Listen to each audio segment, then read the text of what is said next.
Hold on a second. I'm just gonna make sure everything's popping up all right. Not actually gone live from this yet, so I want to verify you guys can hear me, you can see me, and we're gonna try some new stuff today. So usually I just play video games, but kind of felt uninspired for that lately, and I've been making a lot of life changes. So this is kind of a result of that. We're gonna go over my new cookbook I just got. I'll bring that out here in a second after I verify this is working. I feel like this should be easy to do. Okay, we might be on the right track here.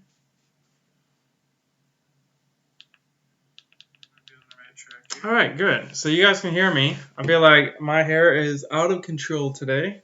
I've been sick all week, so I mean, bear with me here. We'll get things going. But yeah, so I end up getting a new cookbook. Kind of started because I watched just a random movie on Netflix. It was like late at night. I wanted to watch something before I went to bed just to wind down.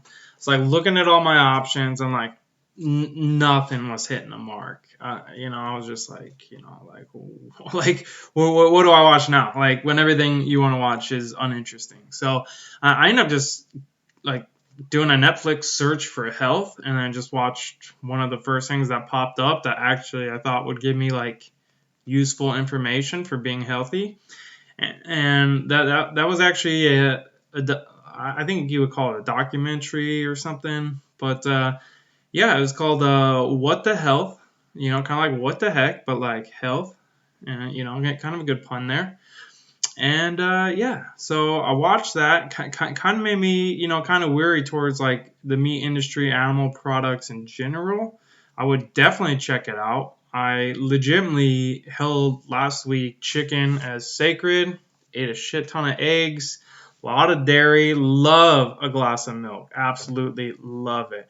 But apparently, that's not made for humans. So I saw a lot of controversial information on there. This guy basically went to like the American Cancer Society and the Susan G. Komen. All these people tried to get interviews with him. Actually, like a lot of times he'd get permission to go there, and then they would run it past their head people, and then he would be stopped at the door, not even let in.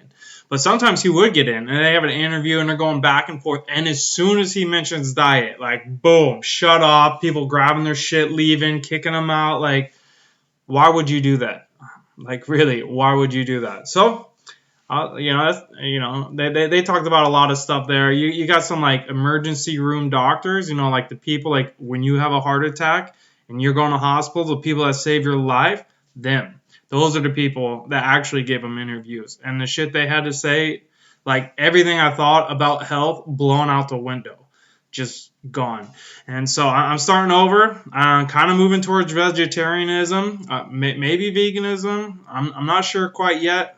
I mean, ideally, veganism's the goal, but we'll see what happens. It's a new step, so I don't want to rush too fast. But yeah, we're moving in that direction. I just bought a new cookbook. I reached out to, well, let's not get into the cookbook yet. But yeah, so basically I reached out to people I knew. Reached out to my buddy that was a doctor. I reached out to the best real life chef that I know. Yo, what up, C. Brent? How you doing, man? Welcome to the IRL stream. This is mostly going to be a cooking channel now, kind of a health channel. We're kind of moving in that direction, making a lot of life changes over here. But yeah, dude, good to see you here. But yeah, so like I was saying, I reached out to people in my life that were important. Like as soon as I woke up, like I text my mom, I text my sisters, like I text my best friends, I text everybody and was like, you have to fucking watch this movie. Like you have to watch it. Brent, since you're just getting here, man, I'm talking about this movie I just watched, changed my life. It's on Netflix. It's called What the Health. I'll type it in chat for you so you can Google it easy. Oh my god, it's giving me the chat rules. It's my chat.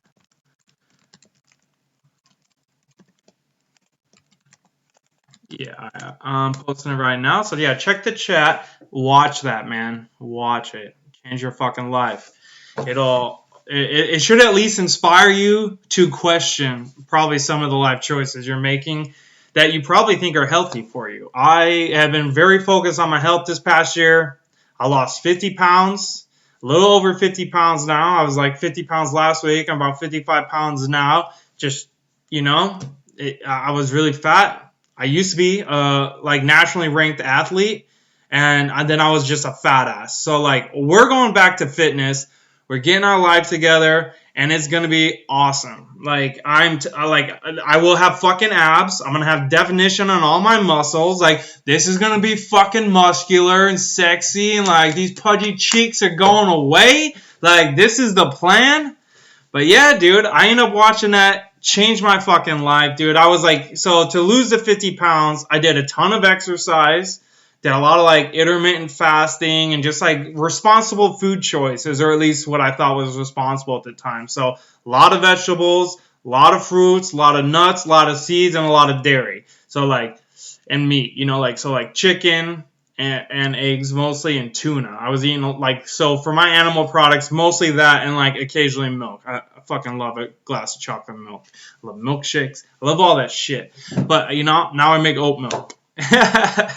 But yeah, so I end up watching that. Instantly was like, what the fuck? Like I had heard bits and pieces of information my whole life, but like I never heard enough of it together that I could create a full picture. And as soon as I did, and they do it such a good job, like changed my life. So I was like instantly like, whoa, like full breaks. We're changing some shit, because I don't have any reason to not believe what they're saying. Like you watch it, let me know what you think. But like I have a pretty strong scientific background. I went, pre-pharmacy, chemistry was my favorite subject. Like I'm a nerd. All right, so like I know a lot about this stuff, and like I'd not like gone into like whether or not meat was good. I just kind of like taken it as my like gospel that I've been force fed since kindergarten, when they teach you the food pyramid and all that shit. But yeah, so I ended up watching that, reached out to like everybody in my life that was important, family members, friends, and then like fucking strangers. I reached out to some strangers for some help. So I reached out to this chick I know. She, before that, let's move over. So I reached out to this professional disc golfer. His name's Ezra Adderhold. He's fucking jacked. Like the biggest disc golfer you'll probably ever see. He's good. He's athletic. Like his whole thing on his Instagram says "powered by plants," and so I reached out to him and I was like, "Dude, have you seen this? Like, you got any suggestion?" He's like, "Dude, I was born into it." He's like, "I've been doing vegetarian since since he was a kid." So like all he told me about was another Netflix show called The Game Changers. I'll type that in chat as well. It's kind of on the same path, but like from a different angle. So like instead of coming from like like the government's against us and these corporations that'll be funding by these companies keep saying that their products are good, but really they're not good kind of thing. So like instead of that, because like that's very like, I mean, you could go one way or another. They take the highest paid athletes, like world strongman, world like ultra marathon, like NFL players. They go through a whole NFL team. I want to say like the Titans or someone. But yeah, they end up doing some like blood work on. They even do like a fucking penis test, dude. Like you stop eating meat, your penis gets bigger. Like you have longer erection, all of it. Like so, like it's across the board, like good in a lot of ways. Like more than just like your heart and your brain and stuff like that. But yeah, so I mean, a lot of reasons to watch that one. But I would watch that one as well. Like after watching both of those, like they're kind of like just, it's like new age information, like the shit our parents told us when they were younger. They heard from people a long time ago, and like it just trickles down. So like we got new information, we're going with it. We're gonna try this out. So I watched that one. I end up watching some other stuff as well. But then eventually, like I reached out to one of my friends. She's the best chef. Lillian of the Valley, she's on Instagram, whatever. she's so good at cooking. Like, she should be a professional chef with her own restaurant, and like, she should go that route. Like, she's incredible. I've never like been to someone's home and they cooked food like even remotely close to how good of a cook she is. So like, props to her for that. I reached out to her because like, the only part of my cooking game that's any good is like cooking meat. Like, I'm pretty good at that. And like the veggies, I just kind of always like half-assed it, So like, I gotta build that from like almost scratch now. So I mean, we're getting into it. But she ended up suggesting, because I kind of told her, about that situation, and yeah, she ended up suggesting like that I follow like Hetty McKinnon on Instagram. I'll put it in the chat as well. McKinnon.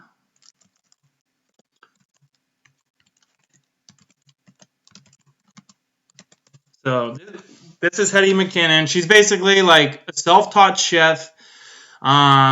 She's got Asian heritage, but grew up in Australia. So the book I got, I went on her channel, like loved, like go to the Instagram, even if you're not going to cook, just to look at the pictures, like so good. Like, I'm ready to start cooking like that. But without further ado, let's bring it out.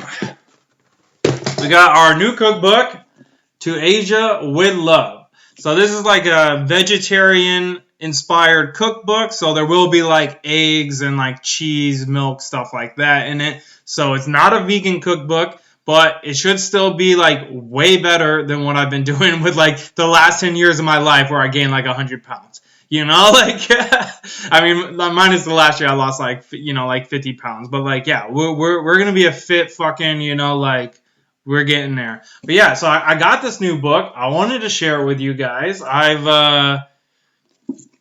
not really taken a proper look at it yet. But yeah, let me just kind of like read the back of it to you, and then we'll kind of get into it. I want to kind of show you guys some pictures of the food, and then like maybe like trying to figure out some of the first couple of recipes that I want to do. So that's kind of the objective today. But yeah, so like here's like the back of the book. I'll just read it to you guys real quick. But yeah, it says, a celebration of the exciting and delicious possibilities of modern Asian cooking. To Asia with love, which I love that statement. I'm a huge James Bond fan. Like, to Russia with love, like, just like right in the heart. Like, that's all it feels, man. I'm the biggest James Bond fan in the world. So whether she meant like that, like to go that route or not, like I was instantly hooked. I'm like, I'm getting that book. Like, I got her other book, Family. It arrives tomorrow. She's got a new book coming out in like May or something. I'm gonna get that. But yeah, so this one, I'll get into it. So, exciting celebration of the exciting and delicious possibilities of modern Asian cooking. To Asia with Love is not just a beautiful love letter to the continent, but one to all Asian mothers. Hetty McKinnon has captured the flavor and essence of the food her mother so lovingly prepared and managed to transpose them for our generation. Basically what that means, because I heard her talk about it, is like some of her meals growing up weren't necessarily like vegetarian, right? A lot of meat in it. So her mom, she actually worked with her mom and kind of like, like modified those recipes with her mom so that they would be, pretty good for this book, a vegetarian inspired book. So like I appreciate that, because like that's the direction I'm heading for sure. At least vegetarian, probably vegan. Vegan is like not like, so when I grew up, people were vegan. They were just eating blocks of fucking soy cheese and weird shit like that. Like, it's not like that anymore. Like, there's so many fucking options out there. You can eat like a normal person. But like, you don't have to just eat like blocks of soy cheese as your only like protein source. Like, that's like way long time ago. It's not like that anymore. But yeah, anyways, let's get back to the book. So she worked with her mom to prepare these recipes for like a vegetarian style. So, displaying the notion that Asian ingredients are obscure and dishes are meat heavy, Hetty's plant-based recipes are accessible, practical, and delectable. Comforting and familiar, but also current and exciting. Dumplings for every season. I'm pretty excited about that. I've never made dumplings before. I love dumplings. I pay for them at the bar down the road. They're so good. But like, wow, mine are going to be way better than that. I'm not going to have to go there anymore. Like, it's going to be amazing. I'm so excited for that. This is truly the food I want to cook and eat from breakfast through dinner and dessert. Soy sauce brownies. I've never even heard of that, but it sounds amazing. That's Gelen Ho, recipe developer, food columnist, co-author of Sweet. And then there's like a couple other, couple other like nods from, people. I'm not going to read them all, but Food Network, Girl Meets Farm, and author of Molly on the Range, Molly Ye, says something nice. I butchered that name. I apologize. We're not very cultured in this country. They give us one language, and that's about it. And then, Cynthia McKinnon, author of A Common Table and creator of the blog Two Red Bulls. She also said something nice. But yeah, to Asia with love. Pretty excited. Let's get into it.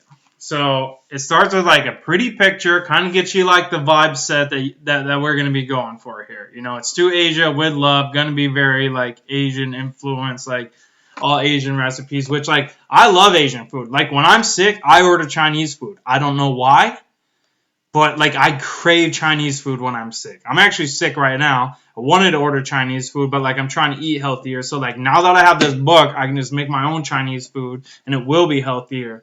A lot of things you get from stores are covered in just like fats and salts and, like sugars and like all these things that aren't really good for you if they're not done right. So I'll be able to like control a lot more of what I'm eating. So yeah, I kind of going through the book. There's a few more pictures. Dumplings. I'm going to be making dumplings soon. Pretty pumped about that. And then just like a nice little photograph. Right, and so she has a little insert in here. I'll read that to you guys. So it says, a note on the photography. When I had the idea for To Asian with Love, I imagined a book that not only conveyed nostalgia, but also captured a strong sense of home. Hence, it just felt right that I would take the photographs myself. She says she's not a professional photographer, but the act of taking photos was ingrained with her from a very young age. Her father was an avid amateur photographer and always had cameras laying around the house. He took a ton of photos, developed film in a makeshift darkroom in their laundry room, and always traveled with a huge camera case. One of her favorite childhood memories is sitting in the darkroom as he projected home movies on their walls. She says she inherited many of his cameras, and one of her most treasured possessions is the Nikon FE. She says all the food photos in this book were taken on 35 millimeter film or on medium film format. So very traditional in that sense. And I'm going to appreciate that a lot because I like that kind of stuff. It kind of like speaks to me a little bit.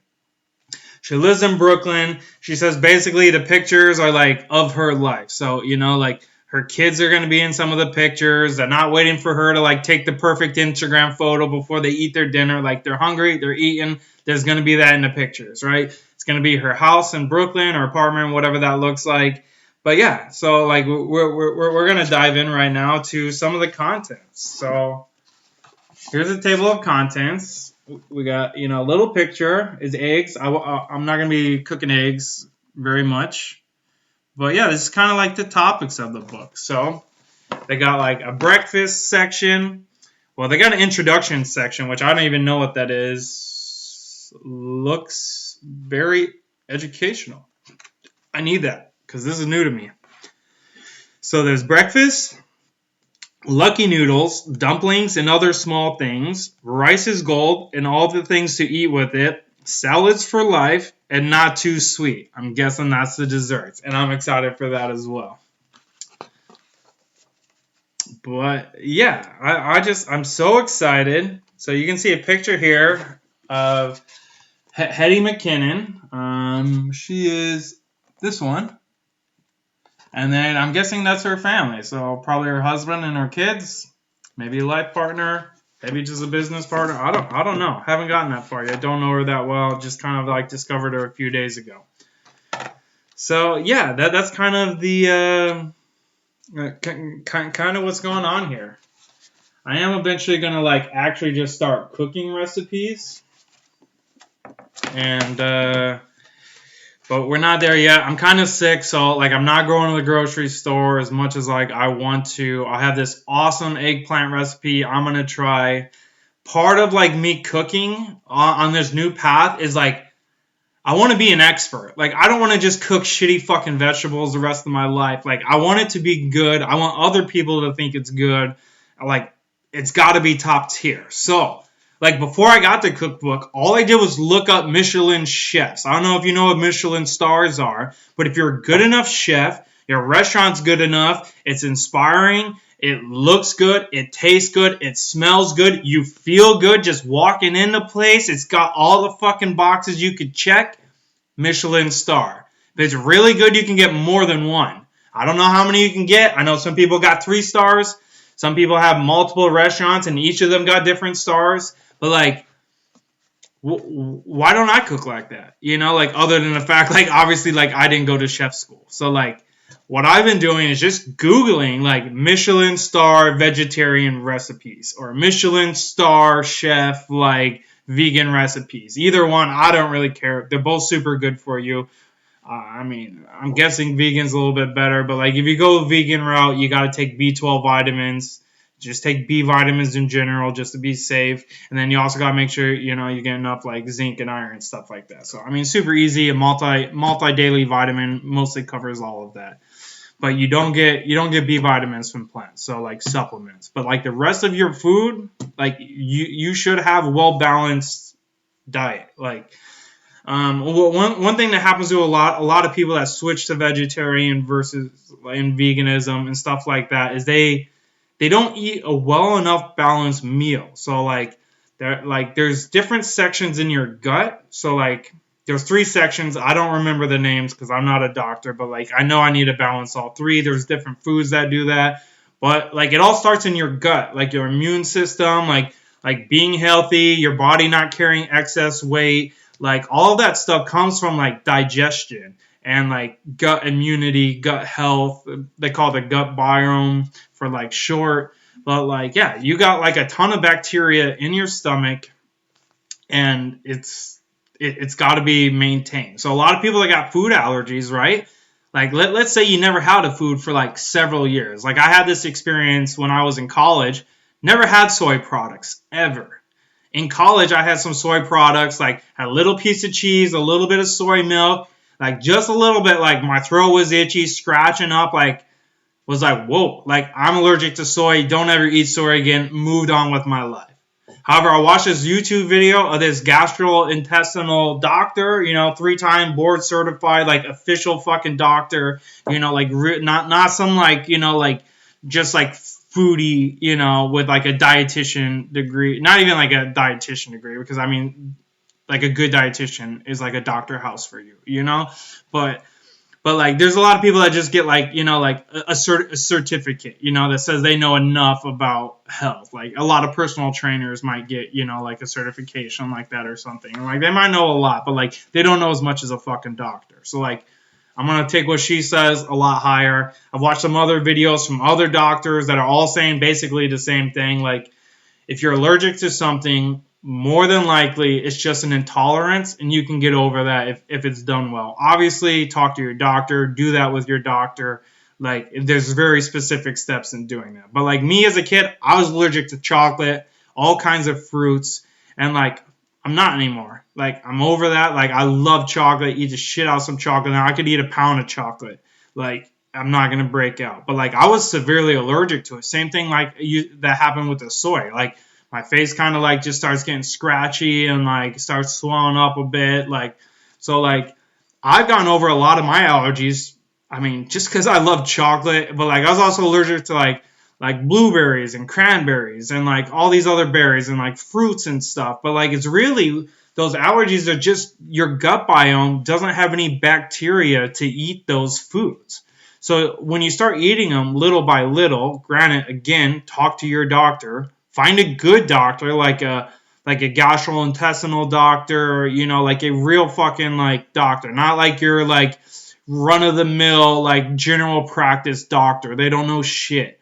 I literally went to a doctor because I thought I had COVID. I don't have COVID, but I wanted to check. She told me that my heart rate between 70 and 100 for resting heart rate was normal.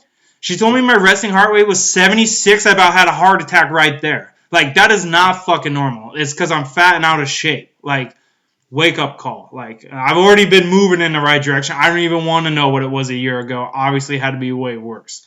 But I used to be an athlete. It was way under 60. Like way under 60. I don't remember exactly anymore. I'm getting old. But yeah, it's important to me to get back there. For my long-term health. I want to be there for like my family and my friends. Like I don't want to be checking out when I'm 50, 60 years old. And a lot of people do that, especially Americans. Like Americans are I would argue the most unhealthy people in the world. Like there are a couple places that are a little bit fatter than us, but like not many. So like you definitely got to be like, find a good doctor. But anyways, yeah. So let's get back to the book. So yeah, she's just saying like how to like load up your pantry. She actually reached out to me on Instagram when I told her I bought her book. I was just curious, like, do you start on page 1 and like work to the end? Like how should I attack this? She's like, just make whatever you want. Like you don't have to do it in a certain manner. It does look like I need to read the introduction though. It talks about like good oils, the heat, making things vegan that aren't vegan, like noodles, rice. Like it's gonna tell you like good products versus bad products is kind of what I'm seeing here. Like just kind of like how to do this the best way. But also she said like don't go out to the grocery store and like drop $1,000 on spices and noodles and like gonzo beans or whatever. Like just like make a recipe or find a recipe, get the ingredients, and your cupboard will start to fill up with the products that you need for these dishes. Like you don't have to buy it all at once, which is awesome because like I'm literally starting work next week. Haven't worked in like a year, so I'm excited to have a paycheck. Gonna be awesome. But yeah, pretty cool. So she reached out to me. Like I thought that was super cool because I mean she doesn't have to. I was just curious. This is new to me, so I just been reaching out to like friends, family, strangers, and like just trying to like figure shit out. So I mean this looks like some of the oils and kind of oil based things. See a lot of like soy sauces and things of that nature. Vinegar, white sesame seed, miso paste. A lot of these things I've never used before, but I really like it.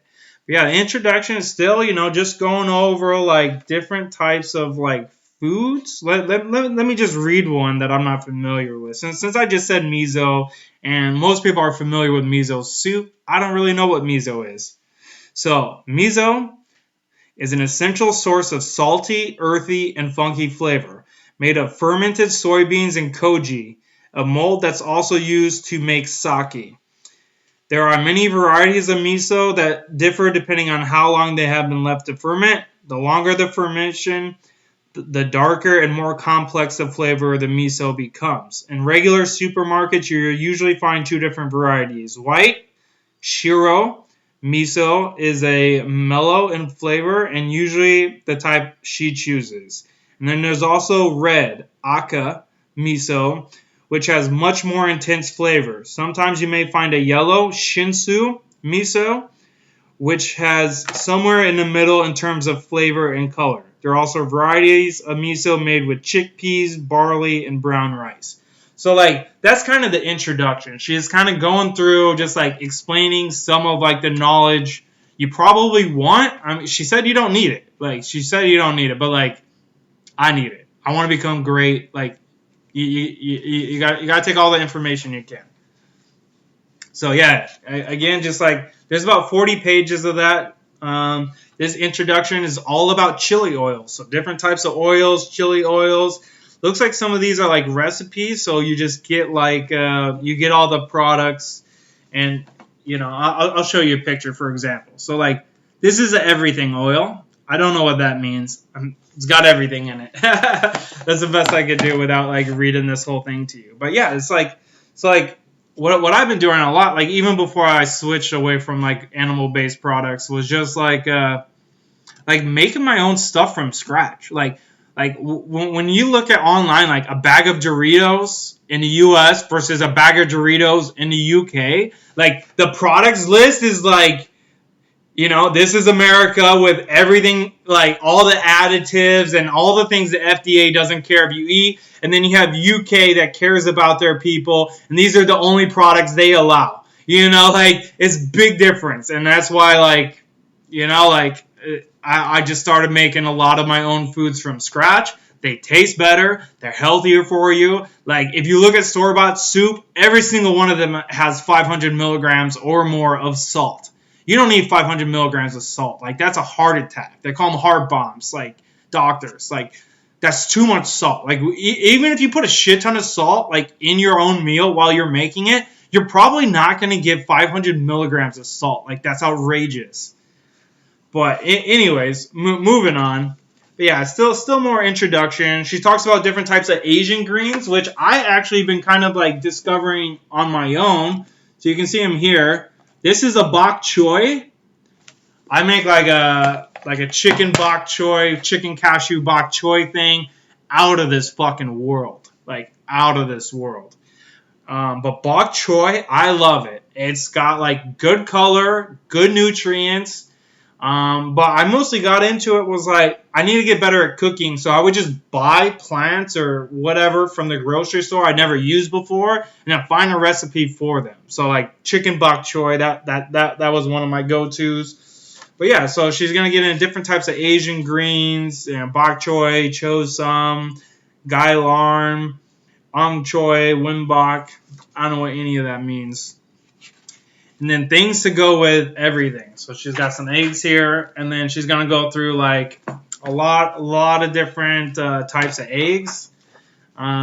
Pickled eggs, marbled tea eggs, scallion pancakes, kimchi, fresh leafy kimchi salad. Woo! Like, tell me this does not look amazing. Right? Like, this is how I'm going to start eating. Like, it's amazing. Like, I'm getting recipes from Michelin star ranked chefs and, like, just notable chefs. Like, if it's not coming from those two sources, I don't care. I'm not making it. Things need to look good. They need to taste good. Like, all of that. So, like, that's my focus right now. But yeah, what else do I have going on here? Yeah, so just different pictures. So, all right, we made it past the introduction, which is about that many pages, give or take. Let's see if there's numbers back here. Yeah, let's say about 50 pages of intro, and then we get to breakfast. And, like, I'm pretty pumped because, like, my breakfast has been, like, bacon, eggs, like that's been, like, the majority of my breakfast. Like sausage, like I like to make like my mom made this recipe for me growing up. I make it all the time. Fortunately, like gonna have to deter from that going forward. But yeah, it's just like a little. You cook some sausage and then you put some flour in it. Like once the sausage is cooked, to kind of like absorb the grease that's coming out, and then you add a little bit of milk so it's a little creamy. Perfect. But pretty exciting. So I'm looking at the new options here. I'm really excited. I mean, Brant, dude, I don't think we have to eat 3 meals a day. Like, I don't. I'm probably going to start trying to eat 3 meals a day and like probably a couple of snacks. Like I'm going to try and like spread out my food. What I've been doing right now, like the way I lost my last 50 pounds is my first meal of the day is a smoothie. I put chai seeds in there. I put flax seeds. I put hemp seeds. Back before I started running out of ingredients, I put almonds and walnuts. I put strawberries, frozen blueberries, and fresh bananas. And then also things like turmeric, right? I just got a turmeric thing. It's just like, think of like you seen like a cinnamon shaker, something like that. It's just a powder. So I just do 3 taps, maybe 4 taps Not very much. I don't know how much you need, so I was just like winging shit. But like when I looked up this like lady, gastrointestinal doctor, GI doctor, like 3 times board certified, I looked at some of her recipes, and she was actually using more of those ingredients than I was. So like I know I'm good there. Like I could maybe bump my numbers up a little bit. So that's fine. That's good to know. I'm at least on the right track. A lot of what I was making, minus the animal products, because like I was putting in milk in my smoothie for a while, but like milk is expensive. Like what the fuck do I need milk for? I have oats. I've been putting oats, like raw oats, steel cut oats. Like you want whole oats. You don't want like processed oats. You want like a whole fucking oat. Like I don't know how to explain that really. Just Google it. But you want whole oats. And if you take oats and water and you put them in a blender, you get oat milk.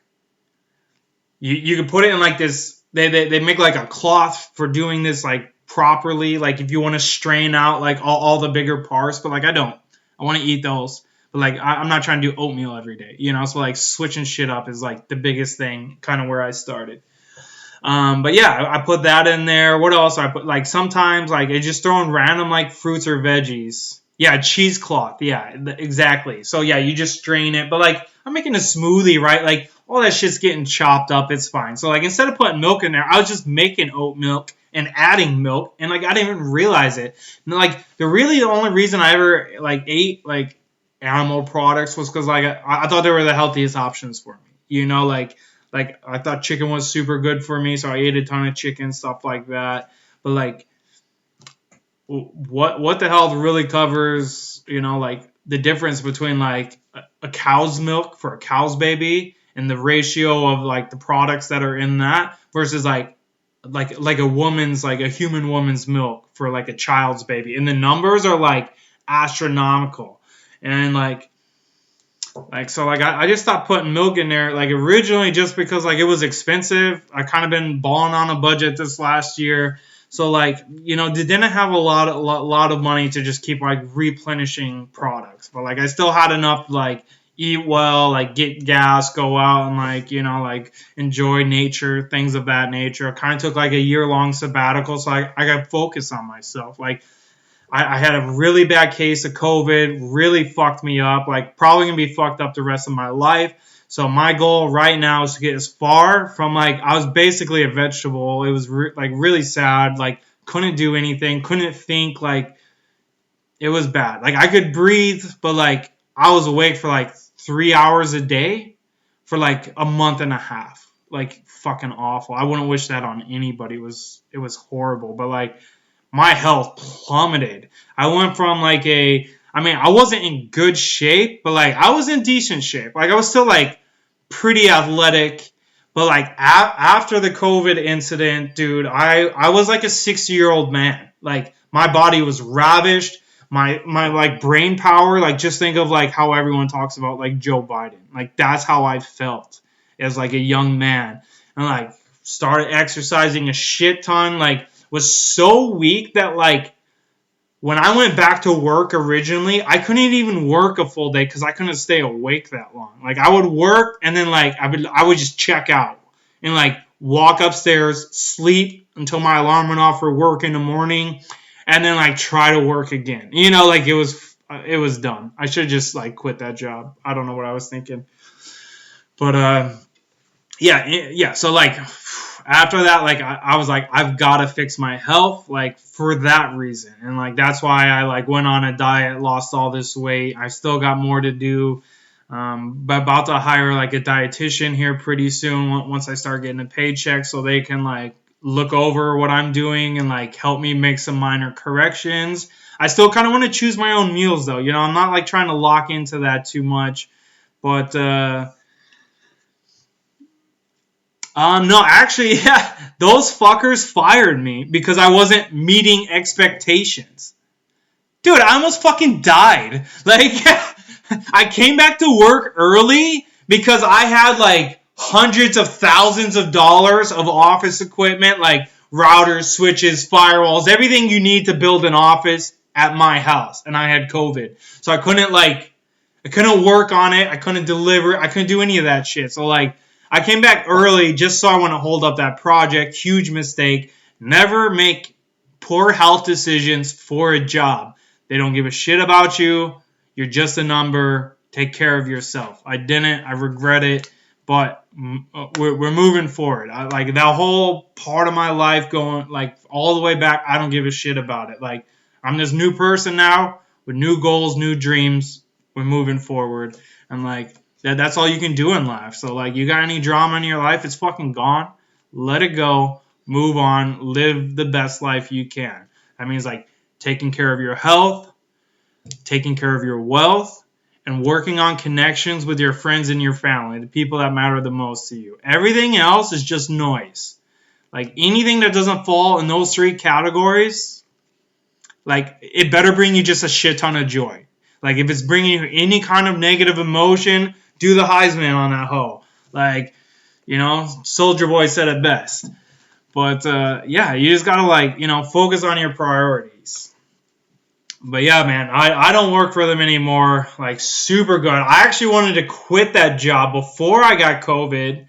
But then they sent everybody home, and I was just working from home. And I was like, dude, I don't want to, like, start applying for jobs in this environment. Which was actually, like, a mistake. I should have just gotten out of that. It was, like, the most toxic workplace I've ever been in. It was like, you heard the live to work or work to live philosophy. Like, these people wanted every second of my fucking life. And if I set any kind of boundaries, like I was this sort, like the nail that stuck out, you know, you get hammered, right? So that's why they let me go. It was like, I wasn't going to give them 80 hours a week. Like, it's not going to fucking happen. You want 80 hours a week, dude? Like, $250,000 a year. Like, that's my rate. Like, you're not paying that. I'm not giving that. Like, if somehow we get there, I could probably do that for a year or two. You know, have $500,000 in the bank, minus taxes and expenses. Probably still have like 150K, 200K. I would do that for like 1 to 2 years max. But like they just wanted to pay me the same rate that I budgeted for 40 hours a week. And like they were like, no, 60 to 80. I was like, no. Like you come up on price, I'll give you more hours. But like I agreed on like a 40-hour work week. You didn't tell me there were 60, 80-hour work weeks. Like you're not getting that. I didn't give that. And you know, like difference in philosophy, you know, so like I just didn't fit the culture there. Like I feel bad for the people that do fit the culture there. Like, wow, like what are you doing with your life? Like that is the best opportunity you can find. Like I always knew it was temporary from like maybe 2 months in.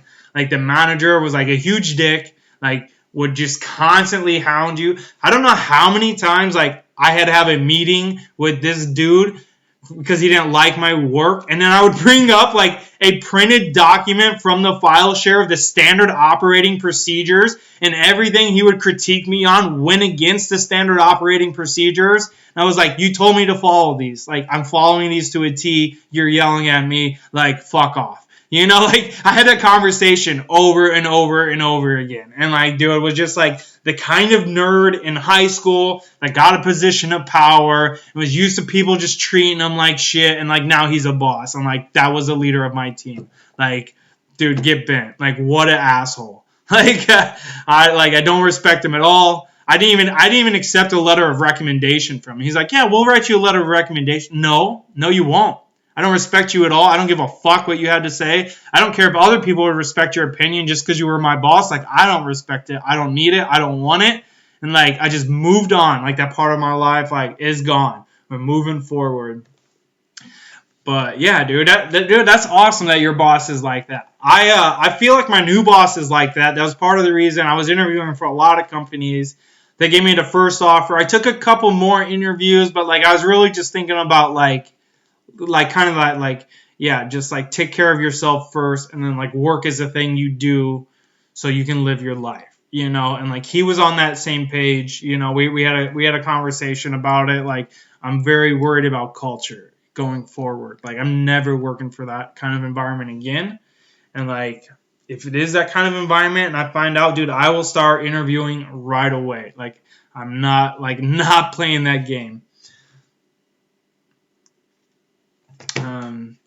But yeah, man, like I'm good to hear you got a new boss. Like, dude, that like makes a huge difference in your life. Like everything, like your stress hormones are gonna be down, which is like toxic to your body. So like the more stress you have, like the shorter your life expectancy.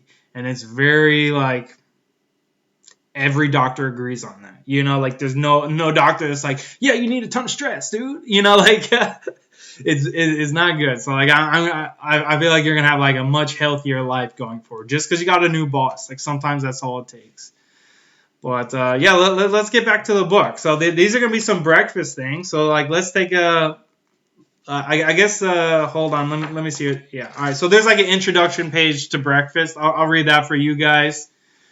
So the morning feast. Let me show you the picture first. So like you have like a good like idea of what I'm looking at when I read this. So I've never cooked a breakfast that looked like that in my whole life. But to me, I'm kind of looking at it just kind of like I would assume is like Eastern hash browns. You know, it's going to be noodles instead of potatoes. I mean, it could be a potato noodle for all I know. But, you know, it's going to be different. And, like, I love Asian food, so I'm excited to try it out. I'm not, like, trying to go, like, only Asian food for the rest of my life. But, like, I just need a vegetarian cookbook. Like, I didn't have one that wasn't from, like 1970 or something, you know? So, like, I just bought, like, a modern cookbook from a modern chef doing modern shit. Like, none of this, like, old-fashioned recipes, no Betty Crocker bullshit, you know, like, a real cookbook. This is my first real cookbook. I'm like proud to say that.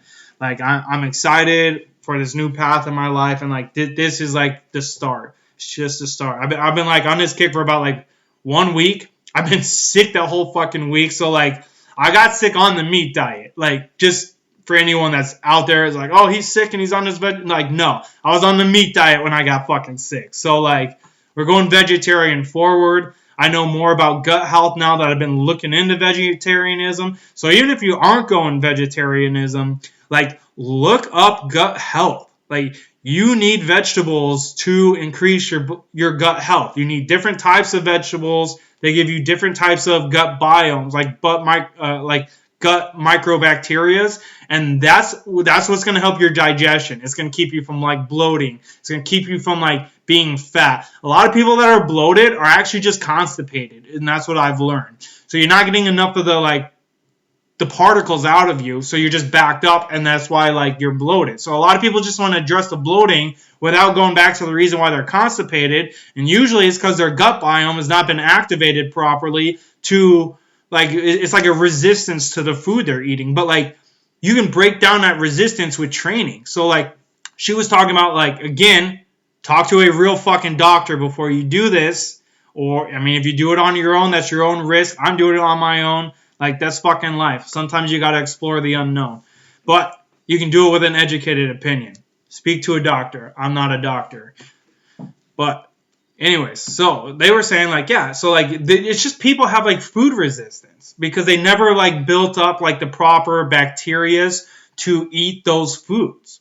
So like you can put more bacterias in there. So like if you got 5 bacterias, you can eat 5 foods. Think of it like that. Think of it as a boat dock, right? Like you got 5 fucking boat spots, you put 5 boats in there. You can't put a 6th boat in there or it's going to crash into shore or something, you know? And that's like you being constipated, you growing fat, like you having allergy resistance to foods, like all of this shit. Like this is what I've learned in the past week. Again, talk to a doctor. But like, so basically as you start incorporating more foods, like say you eat 10 like fruits, vegetables, nuts, whatever, like now you have 10 boat docks, right? So you can eat 10 different types of products. And like they say like try to eat like at least 30. Like 30 vegetables, fruits, nuts, seeds, whatever. Like spread it out. Like get different bacterias growing. They got different processes. Like if you just look up a gastrointestinal doctor talking about it, they'll explain it way more thoroughly and you'll be like, that makes fucking sense. Because it does. And like that's what they do for a living.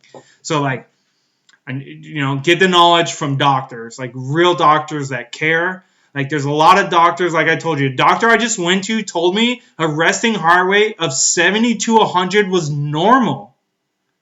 Like who the fuck are you to tell people that? That is not normal. That is unhealthy. Like unfucking healthy. Like when I heard 76 resting heart rate, I was like, what the fuck? Like I knew I was out of shape, but like I didn't realize my heart was that out of shape, dude. Like we're talking almost a 20-point swing. And like fuck, like I'm glad I didn't know what my heart rate was when I was like Dude, I was like 245 pounds, dude. I just weighed in today, 193. So it's 45 plus 7. We're at like 52 pounds of loss of material. It's not all fat. I probably lost some muscle, lost a lot of fat as well. But like, I'm not fucking worried about that. I had to get under 200. And that was phase 1. I didn't care how the fuck I did it. I would have fucking starved myself to death to get there. Not healthy. But I was getting to that number as fast as fucking possible. So, tons of smoothies, tons of veggies with chicken or, like tuna with crackers or whatever. Just like, what I thought was healthy at the time. And like, to an extent, I mean, it is kind of healthy. But like, if you watch like Game Changers or if you watch the What the Health, when they talk about meat products and the viscosity of your blood, basically it's like having like cloudy blood. So it can't flow as well. And you start building up like canals on your arteries. So if your artery is like supposed to be round like this with all that flow, you start building up like plaque around it, and eventually like your tube is that small when you eat meat. And that's why like a lot of really fit people, like you'd be like, oh, this guy looked thin. He was so fucking fit, was running ultra marathons, was like on a high fucking meat diet, like a paleo diet or something, and they just dropped dead.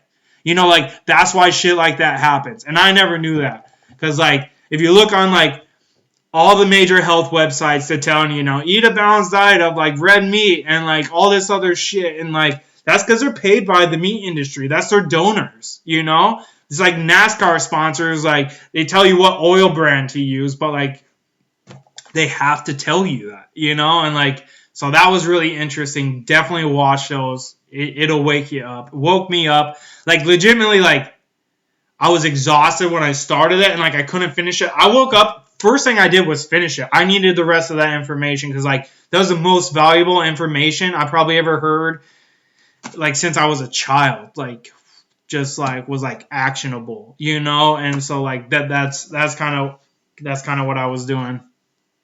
But I'm actually doing my laundry machine's fucking beeping at me. It's driving me nuts. I'm going to go just hit the stop button. I'll be right back.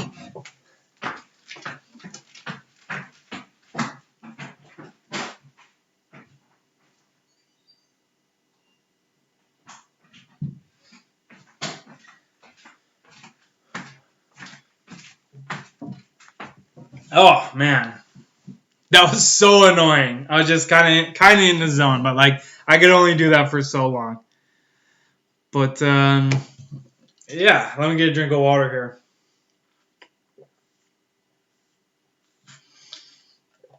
Water, dude. Essence of life. I went on a spiritual journey, for lack of better terms, / legal reasons. Went on a spiritual journey, dude. And, like, I got some very specific messages. The very first one is water is life. I don't even know why the fuck that popped into my head. I don't know where it came from, but, like, facts. Yeah, I'm still in the same house for now. It's my childhood home, so technically it's my dad's house. But, yeah, he's kind enough to let me stay here. I really appreciated it. Like, a lot of people, like, they can't take a year-long sabbatical because they got, like, monthly payments on, like rent and mortgages and stuff like that. Like, so I was super lucky that, call it white privilege or whatever you want, but, like, I was in a position where, like, I've got great friends and family. Like, they would never let me be homeless. Like, they always have shelter for me. Legitimately, my friend's like, dude, I didn't know you weren't working for a year. Like, do you want some money? Like, he was just going to give me cash. Like, my best friend, like, I love the shit out of him. I was like, dude, I can't take your money. Like, if I get to a point where I can, like, I would reach out to him. But, like, that's not the goal in life. The goal is to be self-sufficient. So, like, that's what I'm working on. So this last year, I focused on health and wealth. I learned about trust, LLCs. I learned about real estate, and I learned about marketing as far as, like, business topics, right? If you don't know about any of those things inside and out, study your fucking ass off. Like, this is what billionaires do with their money, right? And you don't have to have billionaire money to do this kind of shit, but you have to have the knowledge to even ask the right questions. So just, I'll type it in chat, but, like, trust, LLC, like life insurance and like real estate. And particularly about real estate, at least my direction is going to be like renting. So I've never bought a house yet. I can still use my FHA loan. You can use an FHA loan to buy up to a 4-unit property. So I can have 4 people paying a mortgage on a property that when they pay it off, I'll own it. And then after that, that's 4 people probably paying me a couple thousand a month every month for the rest of my life. That's how you get financial wealth from real estate. That's like a quick version.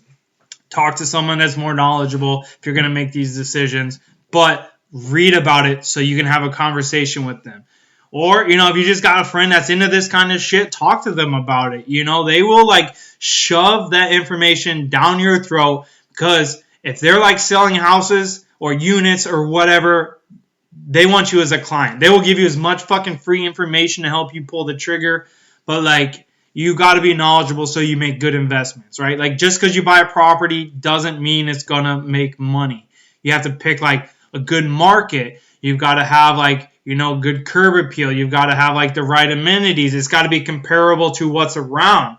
Or like another route that I looked into was just like buying shit houses with a strong foundation. Get them fucking checked out. Don't buy a house with a cracked foundation or some other weird shit because you didn't want to spend $100 on like an assessment. Like, get it fucking checked out. But with that being said, you could buy a condemned house. It could be condemned because it's so unlivable. But once you rip out the floors and the walls and all that shit, you like buy like a house for 40 grand, you dump 80 grand in it, now it's worth $250,000. That's like over 100 grand of profit. And you can do that in a few months. It would like if you hire a team, they'll do it for you. It'll be done. And then you can just sell the house for market value. You don't even have to rent it. So like those are 2 different like real estate schemes. I call them schemes, but like think of them as games. Like money is a game. Figure out the game you're going to be good at and go that route. Like if you're a fucking crypto guy and you're crushing in cryptos, good. Like I'm not trying to go that route. Maybe one day, like once I start accruing money, like on that scale, like I'll probably start thinking like, hey, maybe I should diversify my investments, and then I'll start like worrying more about the stock market. But I'm not there yet. So like, you got to have stages of your goals. And that's kind of where I'm at right now. That's why I'm taking this fucking job. It's just for cash flow. Like I don't want to be in this fucking job the rest of my life, but it's going to give me cash now that I can use to apply to my goals. And so like, that's the game I'm playing with them. We'll do that for a while. And then I'm going to skill up. We're going to get another job. They'll pay me probably close to double because it'll be a completely different type of role, but I'll have the skills. Right now I don't have any certs. You got to have the certs. These people pay for my certs. So like, it's a game. Level up. But yeah, so like real estate's like important. So let me put this in a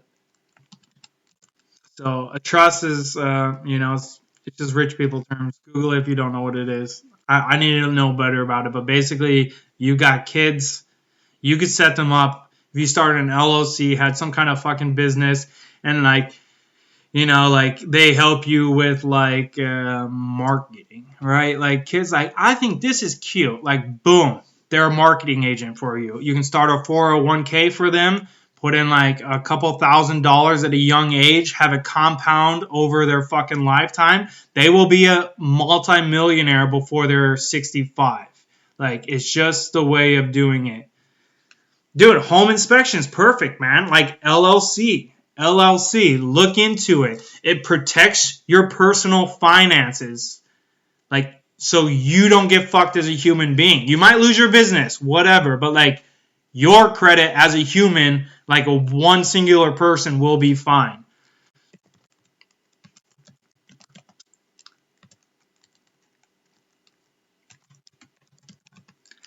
So yeah, over the last year, I learned about a lot of shit. Some stuff was just fun stuff, but like as far as the business stuff, like these are the topics I focus on. Trust, LLCs, add corporations in there.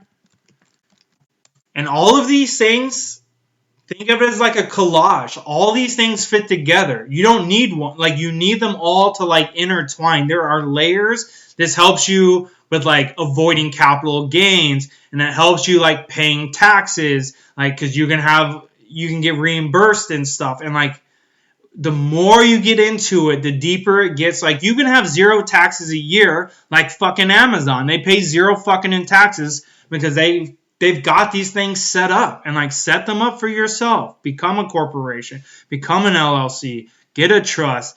Get like, oh, I forgot to put on there, life insurance. If it's done right, you can borrow against it tax free. You can make 4 to 7% interest on it versus like in a bank you're getting what, 1%, less than 1% probably. It's like automatically you're just putting your money into something that's going to make more money.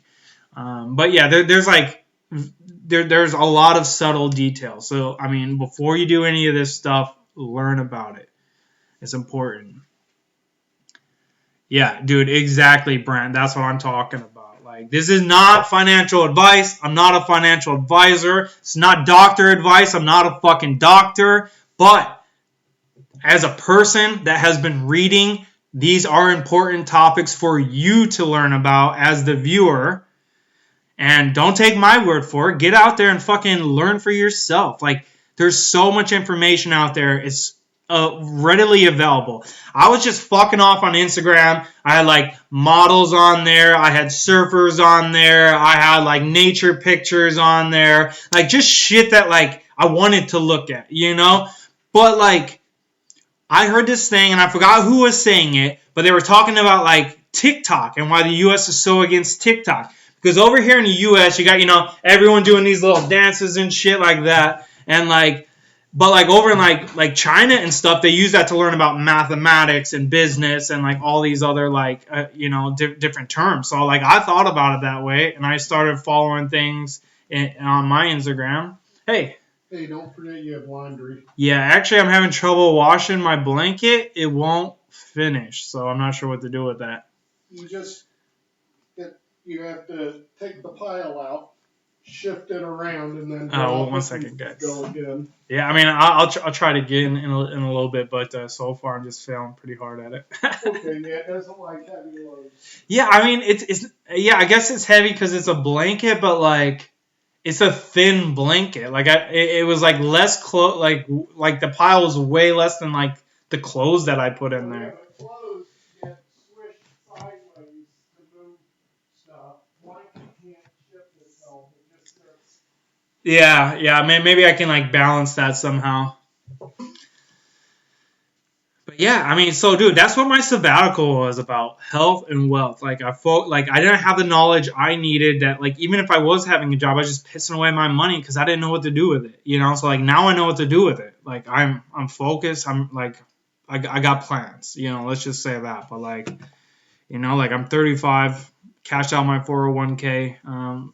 Had to way back in the day, which is kind of like a shit situation. So like, I'm starting from scratch. I got like a few $100 right now, you know, like I'm going to be a millionaire before I retire. So like, it's too late for a 401k. I'm not saying don't invest in a 401k if you're older, because it's still going to compound interestly over your lifetime. It's still a valuable asset. They always say pay yourself first. Of all your money you make, let's say you make $10, 10% of that needs to go to you. For whatever, business fund, like emergency fund, you know, things of that nature. But like that, and then other things for like expenses and whatnot. But like, you've got to be focused on like paying yourself first. Everybody that's any good with money does that. Everybody says that. Everyone that didn't do that now has money, was like, fuck, I wish I wouldn't have made that mistake. So like, figure out how to pay yourself first. And like, it sounds like, dude, you're making a business. Dude, I'm super proud of you. Keep it up. Keep hustling. Marketing, dude, super simple. Go on Google, look up marketing. They will teach you marketing courses for free. You don't have to pay for them. But you can start your LLC. You can put it up on a website, and then you can start SEO optimization, which is basically when someone Googles, let's say your business is weeds, like you do weed killing and weed pulling and, you know, whatever is related to like growing weeds in the yard, right? Like, if that's your business, you're going to come up with terms, you know, and if somebody Googles those terms in your area, you should be the first one coming up on Google. Like, there should be a couple of ads and then the organic search results. And like, you want SEO optimization is free. You don't have to pay for anything. You just have to make your website. It's gotta load quickly. Like, if your web page loads quickly, you're never going to be number one. So like, have it on a good hosting site. the marketing people I follow, they say DreamHack. That's where they host their websites. It's super fast and efficient. Granted, they're getting paid to say that, so I mean, do your homework. But like if I just had to randomly mention one, that's who I would go with, because I don't have better information on that. But then like also on top of that, yeah, like you can get into paid marketing, paid per click, paid per, like you can have like depending on what your goal is. Like sometimes like before like you start advertising a sell, like you need people to understand, like you need to be a household fucking name. And you do that through advertisements. So like you would run like an ad campaign that's targeted on outreach, you know? So like you're just like, think of it as like subliminal messaging, right? Like if they like scrolling through their Instagram feed, for example, I'll just use that because it's easy. Everyone's on Instagram and like you see the fucking ads, right? Like some of those ads, like if you had to come up with a few Instagram people that have been marketing you off the spot, like you could probably come up with a couple, or at least a couple of their products that like intrigued you or something, you know? So like you could be that business, and that's where like paid advertising comes in. So you're going to run like initially like just an awareness campaign. You know, this is who we are. These are our values. These are the services I offer. You know, this is who I am, kind of thing. So like that's like an awareness campaign, branding, whatever you want to call it. Like get people to know who you are. Like don't even sell them right away. Like if they're interested, they'll reach out, you know? But then eventually, after you've done that, like you do want to have like a proper like sales campaign, right? So you want to offer like, you know, like your rates or your products or whatever. It's like you can have people click on things, they'll take you straight to that page in your website, and like as long as that's fluid, you're gonna have good SEO rankings, and then you're gonna have good sales marketing scheme, and like you marry those together, and like your product will start to grow, your services will grow. So like definitely like think about that stuff. Like if you're starting an LLC for a business that you do, like this is how you can get like new clients, you know, that and like word of mouth. Like make sure you do a bang up job. After the job's done, reach back out to the people you did work for, you know, and like do customer satisfaction. Like if you finish a job, you got paid off, they expect to never fucking hear from you for the rest of their life. If you reach out a month later, like, hey, you know, I just want to follow up, you know, make sure the assessment went good, or whatever you do, you know? And like, dude, they will appreciate that, and that's how you get word of mouth. That's just one way. But like, you know, just small things like that. Customer service, like do a good job, treat people well, show up on time, do the work you're going to do, give them the budget that's accurate. You know, like there's nothing worse than telling someone something's going to cost $2,000 and then you do the job and it's $3,000. Now all of a sudden, like they're the angriest client in the world because maybe they don't have another $1,000 and you just like ruin their fucking life. You know, so like there's things to think about when like starting a business, and like customer service is always number one. You are not selling products, you're selling a solution to a problem. So like make sure that you're focused on solving a problem. And that's customer service, like good etiquette, doing like just a bang up job, like following up, like all of that. Like make sure it's good. You want the process to be streamlined. Like those kind of things, what's going to get you 5 stars, and that's going to help with your ranking as well. So like yeah, definitely you're starting a business, man. I'm so proud for you. Like that's going to be so sick. That's in my long term. I mean, kind of short term, but like kind of long term, because I got to get some cash flow first. So like another year or two before I can start doing cool shit like that. Well, I mean, that's not true. I'm actually one of the first things I'm gonna do. I mean, I know the whole fucking stream is about this cookbook, but I feel like we've been talking about other shit as well, and that's okay. You know, like it's all good. I'm all about just, you know, like helping people get to where they want to go. Like that's always been my agenda in life. Even when I was a little kid, you know, I liked helping people. But like that, you know, we're all part of a community, you know, and like you got to lift people up, you know, you got to lift them up. Like don't be putting people down. Don't say bad things about them. You got someone you don't fucking like, just don't talk to them. You know, move on with your life. You got better things to do. Like lift people up, bring them with you. You know, make sure if you're successful, you make other people successful. And I'm not there yet, but like I got a plan. I will be. I'm comfortable with that. Like takes time. Whatever. That's where we're at with that. But yeah, definitely, you know, like focus on that. So like what I'm going to do when I get my very first paycheck, right? So granted, you shouldn't start spending all your money when you get a paycheck, but I'm going to spend money on things I consider assets. Assets make you money. So you put money in, you get more money out, or at least equal money out.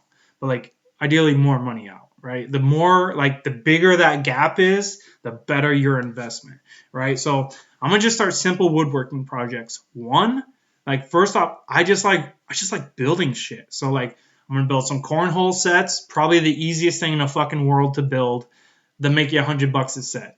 Simple. Probably cost you, wood is skyrocketed right now. Let's say it costs you $50 in a few hours of your time in the garage, right? Like if you get very good at it, you can make a board in less than an hour, right? Not just a board.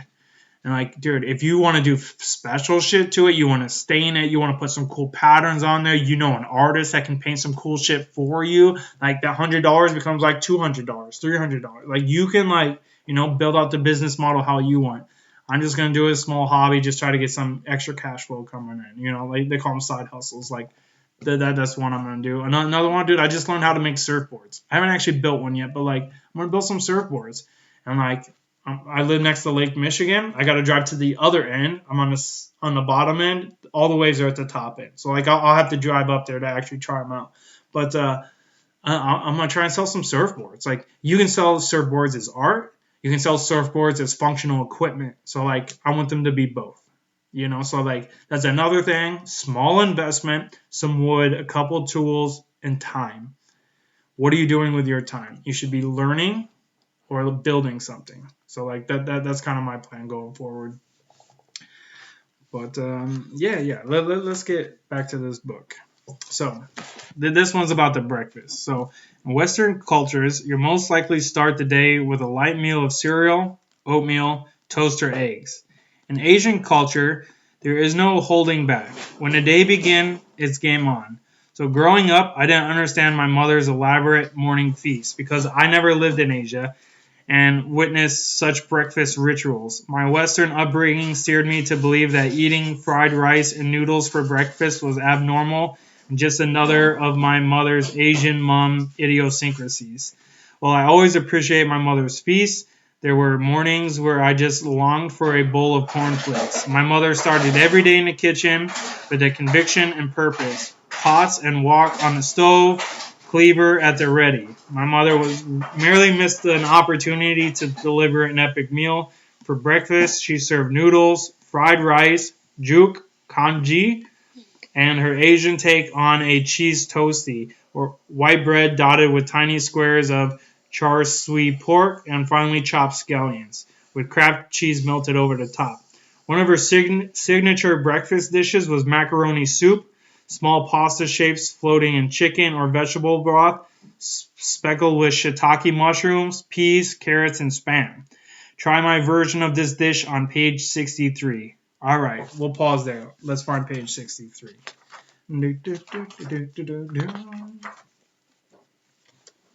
Boom.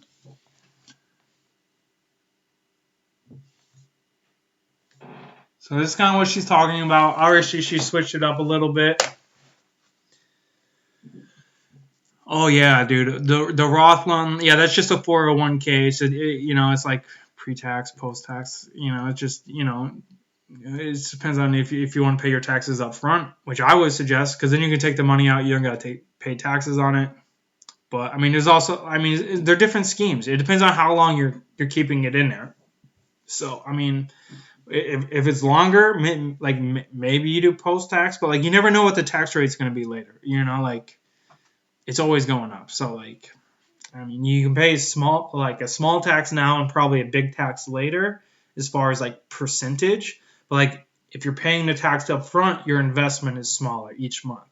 So like, you gotta really understand the goals when you choose those. So just make sure, like, verify with your CPA or financial advisor or whatever. Like, make sure you're on the right track there. You probably are. I mean, a lot of people just say Roth IRA, so like that's probably a good one. But yeah, dude, like that's super awesome. Like if I had kids, like that's the first thing I'm doing. I'm hiring them as an employee, like out of the fucking womb. I'll take a picture of them. They're now a fucking model. They help with marketing. That's a job title. Models make an unlimited amount of money because it's art, and art is willing what someone's to pay for it. So if you're willing to pay someone a lot of money for art, Like there's a plan there, you know, and like there's so many other ways you could do it, so many ways, like so many ways. But like definitely, like if you do start to like make those kind of plans, like just you know talk with a real financial advisor, someone. Just make sure that your ideas, like if you were going to get audited, would survive.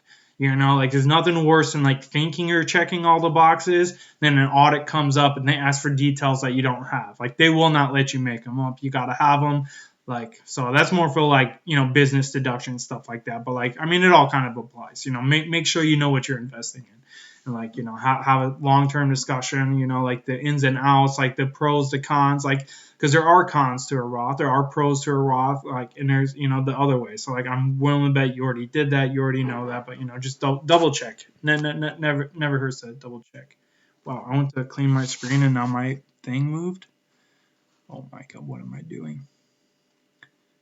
Well, there we go. And I'm back. Yeah, I love dust on my screen, so I was just cleaning that off. Yeah, so back to this. So we looked at her breakfast. Yes, indeed, spam was frequently served on our family table, and honestly, I have fond memories of all my mother's canned meat dishes. She would pan fry it until golden around the edges, or steam it on top of rice, allowing the fragrant spam juices to soak into the rice. For much of my childhood, there was nothing better than spam and fried egg sandwich for breakfast. The egg expertly frizzled with her mother's wok, complete with molten yolks, cheese, and spam jaffles, similar to toasties. And another breakfast highlight featuring a double win of salty, hot meat paired with salty, oozy processed cheese. As she got older, she spent more time in Asia and realized that the grand breakfast feast was a big part of Asian culture.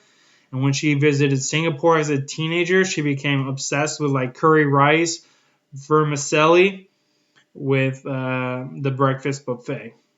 Traditional breakfast dishes in Asia range from region to region, and many have their origins in like street food, nabbed by hungry locals on their way to work. Dim sum is still her favorite breakfast of all. So I've been following this woman's Instagram account. Again, it's Hetty McKinnon. That's the wrong way. To Asia with love, Hetty McKinnon. Like this is what we're going over. So I do watch her Instagram. You know, she eats a lot of vegetarian food, but like she's still eating a lot of animal products, which I guess technically is vegetarian. It's just as long as you don't eat the meat. And I don't know the full details there, but she's still eating some of that. Like I see her eating all these like delicious foods. So like, you know, it's kind of cool. So, I mean, here this looks like kind of like a French toast thing. And again, that's probably her son. This is her kitchen. So, like, it's pretty cool of her to, like, kind of share those details with you. But, yeah, let's look. I'm going to look for some pictures here. Let's see if I can, like, somehow make this easier for you to see pictures as well. All right, so,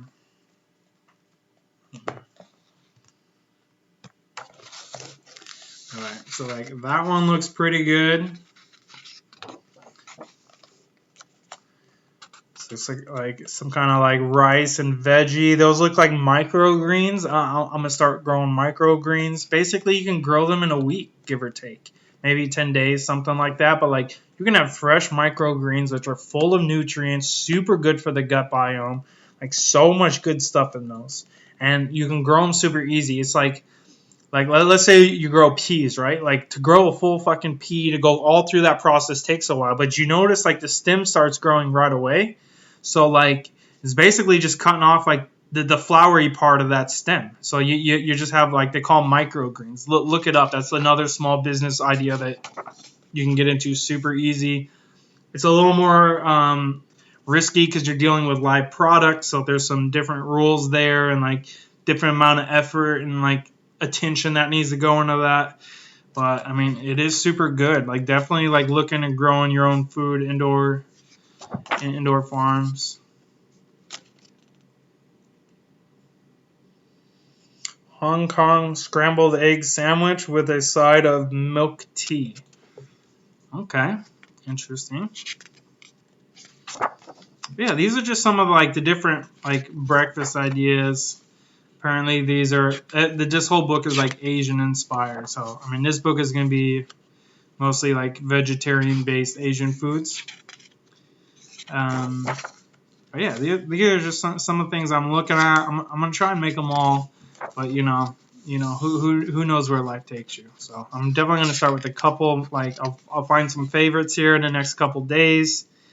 And also, she just recently reached out to her Instagram account and was like, send me your favorites. So like I screenshotted those. So there's like 16 recipes that of everybody that's bought her books, like those are the ones they suggest. So I'm gonna take a look at those, cherry pick from those which ones look best. Like this looks super good to me. Like what is this? Let me look at that. So miso oats with egg and avocado. And she did say, like, if you go through the introduction, there's ways to make it, like, vegan. So, like, if you are trying to go vegan, like, you don't have to use eggs. She explains that in the introduction. There's alternatives, whatever. But, yeah, so this is a miso oats with egg and avocado. Looks so good. You'll see it more in the U.S. now than you used to. But, like, oats are making a comeback because they're just so healthy for you. As long as you don't have, like, an allergy to them or something. Which, like, in most cases, you can get rid of that allergy with a good doctor, like a good doctor, a doctor that cares about you and wants to make you healthy. They're not all created equal. When I'm sick, if I'm not getting answers I fucking want, I go to a new doctor. I will go to 10 different doctors in a row if I have to do that to find a doctor that's caring and educated, right? You got to have those two things. And if they don't care about you, they don't have the time for you, they're not interested in like helping you improve. Like a lot of doctors, they get paid by these drug companies, right? So they just want to put you on the pills. They get a kickback. It's the same thing like with politicians that are making all these fucking shit ass policies. It's because they're getting fucking money shoved in their pocket, right? So like doctors are the same. Like there's lobbyists in the drug industry that are like, here, sell this product. The more sales you get, the more money you get. So obviously the doctor who's focused on money, that's their primary goal. And like it's pretty easy to tell, like if you just have an educated conversation with your doctor where they're at. And if you can't tell, then you should do some more reading. Like granted, like when it comes to like life-changing stuff, like maybe that's a lot of books. Maybe you got to read like 30 books, right? Like who knows? But like if you're dying, like if you're like in a very unhealthy body and your doctors aren't getting you to like look like an Instagram model, like if that is not their goal for you, there better be like a very good reason. And I would get multiple opinions still. Like there are good doctors out there treating shit that most doctors don't even know about. So like find a good doctor.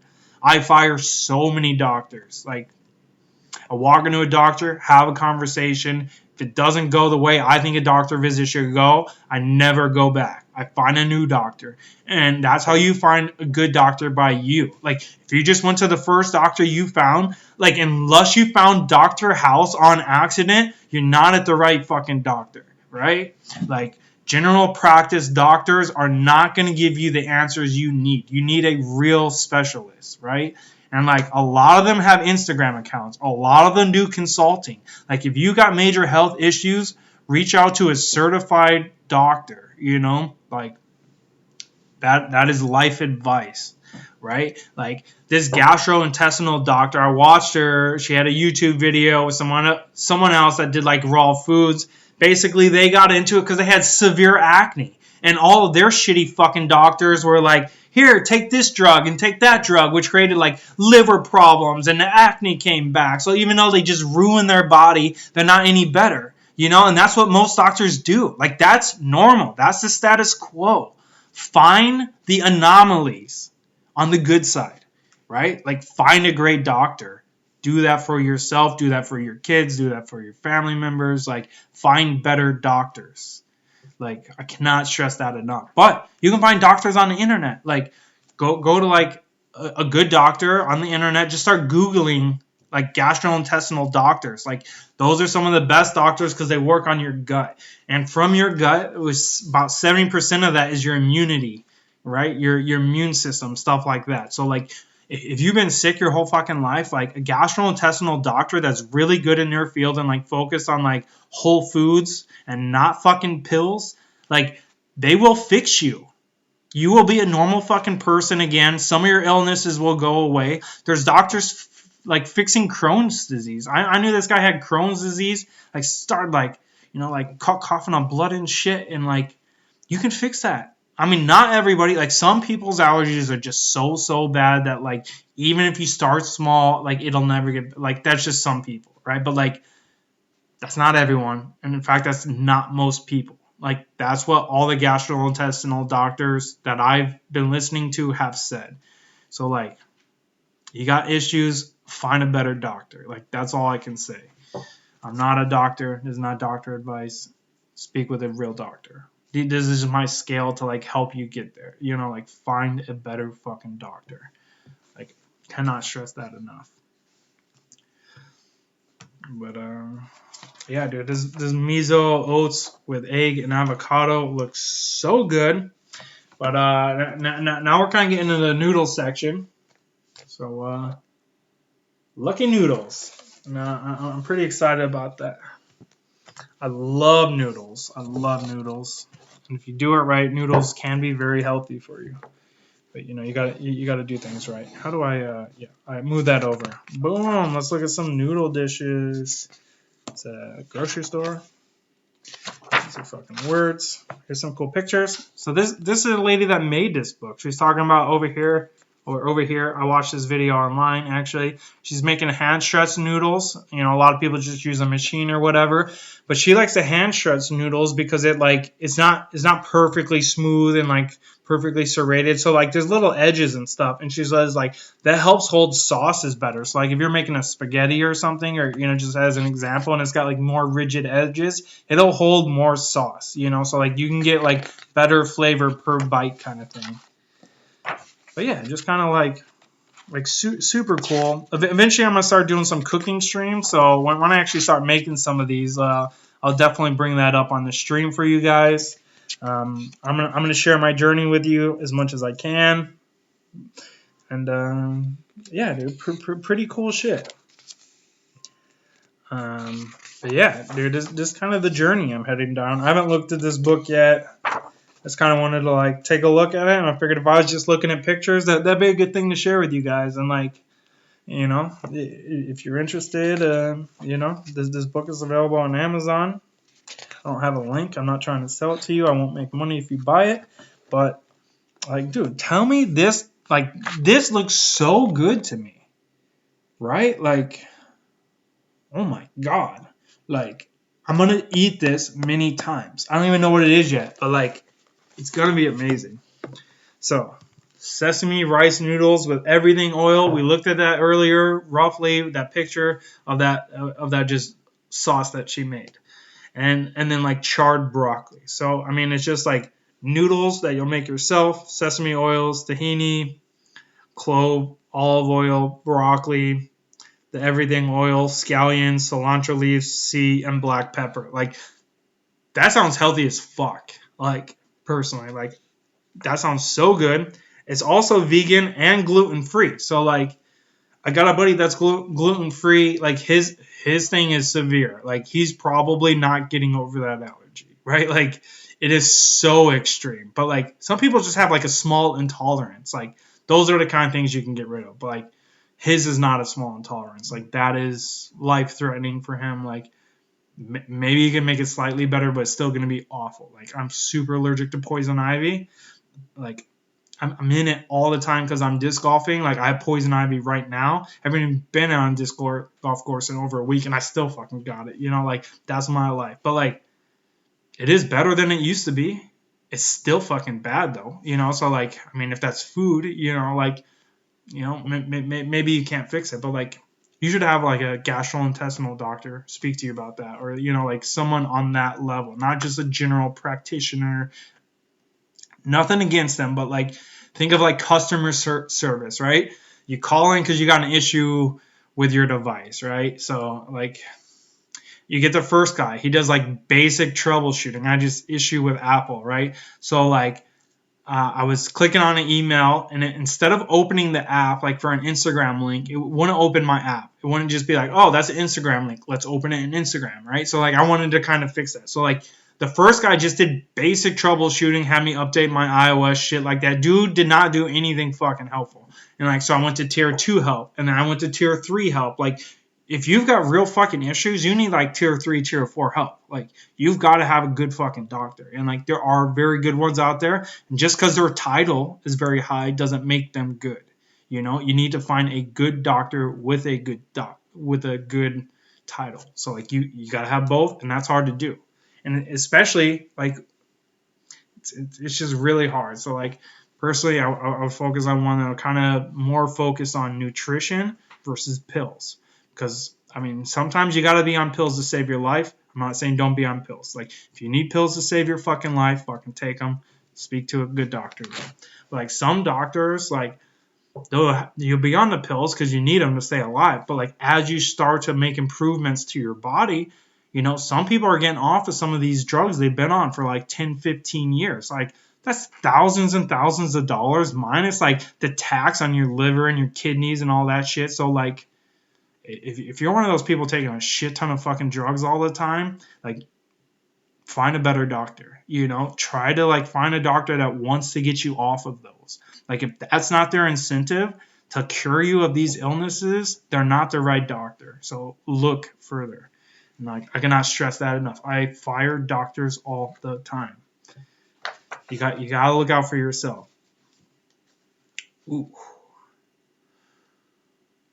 Whew.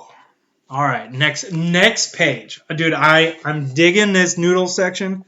I wish I knew how to do this camera better, but it's just my laptop camera, so we'll figure it out. Dude, so good, right? Like, whew. Looks so good to me, man. So good. But yeah, so that's kind of the noodles. Let's get out of, I mean, I guess let's look up some other, like, I guess less. So this one is definitely like what you would think of like Asian inspired. You know, you got like asparagus, some baby corn. You got different types of peppers in there. You know, like, whew, gonna eat that up. Gonna eat it up. But yeah, they got like noodle based soups, sir. So this is red curry Alaska noodle soup. Like, I can't really focus this because it's just a laptop, so I'm sorry if these aren't showing up. But like, dude, that's gonna be amazing. At least to me, like that looks so good.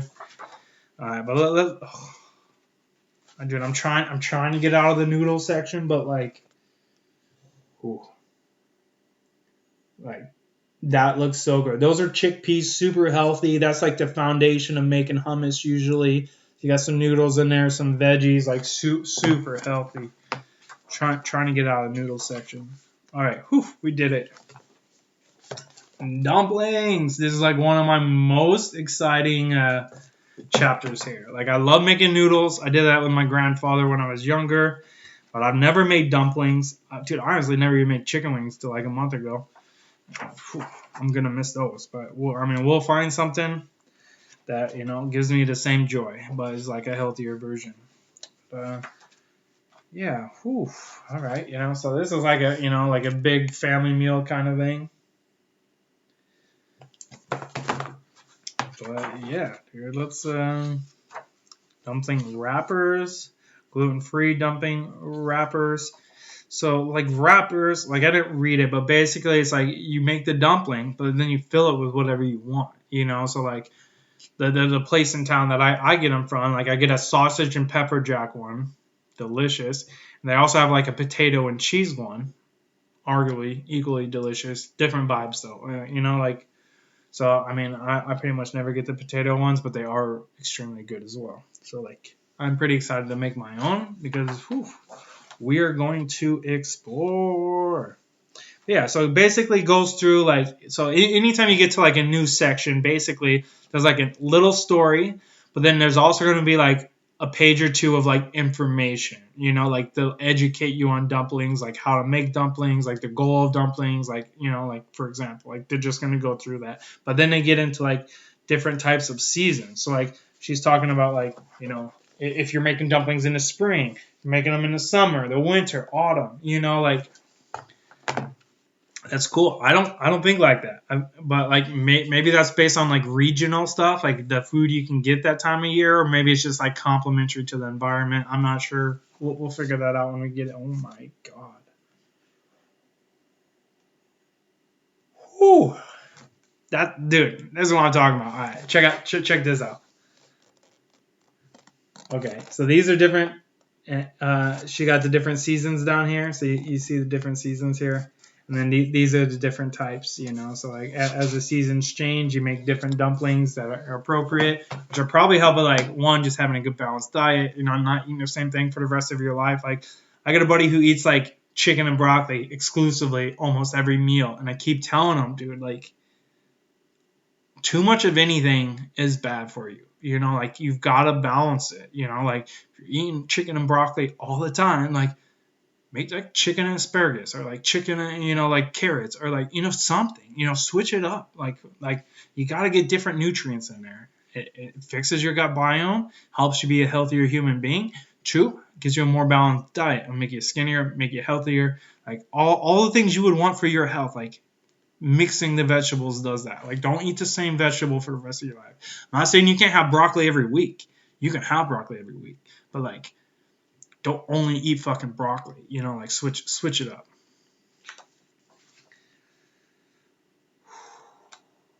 All right. So wontons. I never get wontons because I hate fucking cream cheese. I hate it my whole life. I don't know what it is, why people are obsessed with it. It's just a big fucking ball of fucking fat in your mouth. And like, dude, throws me off. I'm not down with it. However, I'm making my own wontons. I can put the shit in there that I like.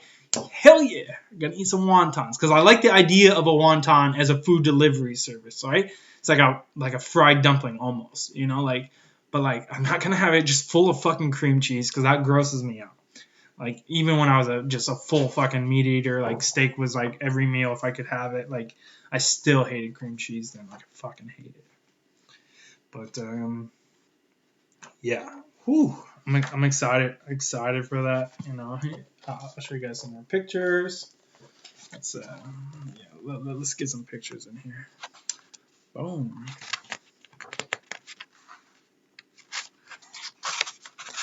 But yeah, like so the title for this book is in my stream. It's in the stream title. So like this shit looks good to you? Check it out, man.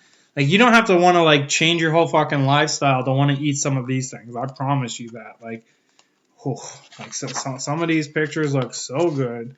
Like crispy tofu cilantro balls.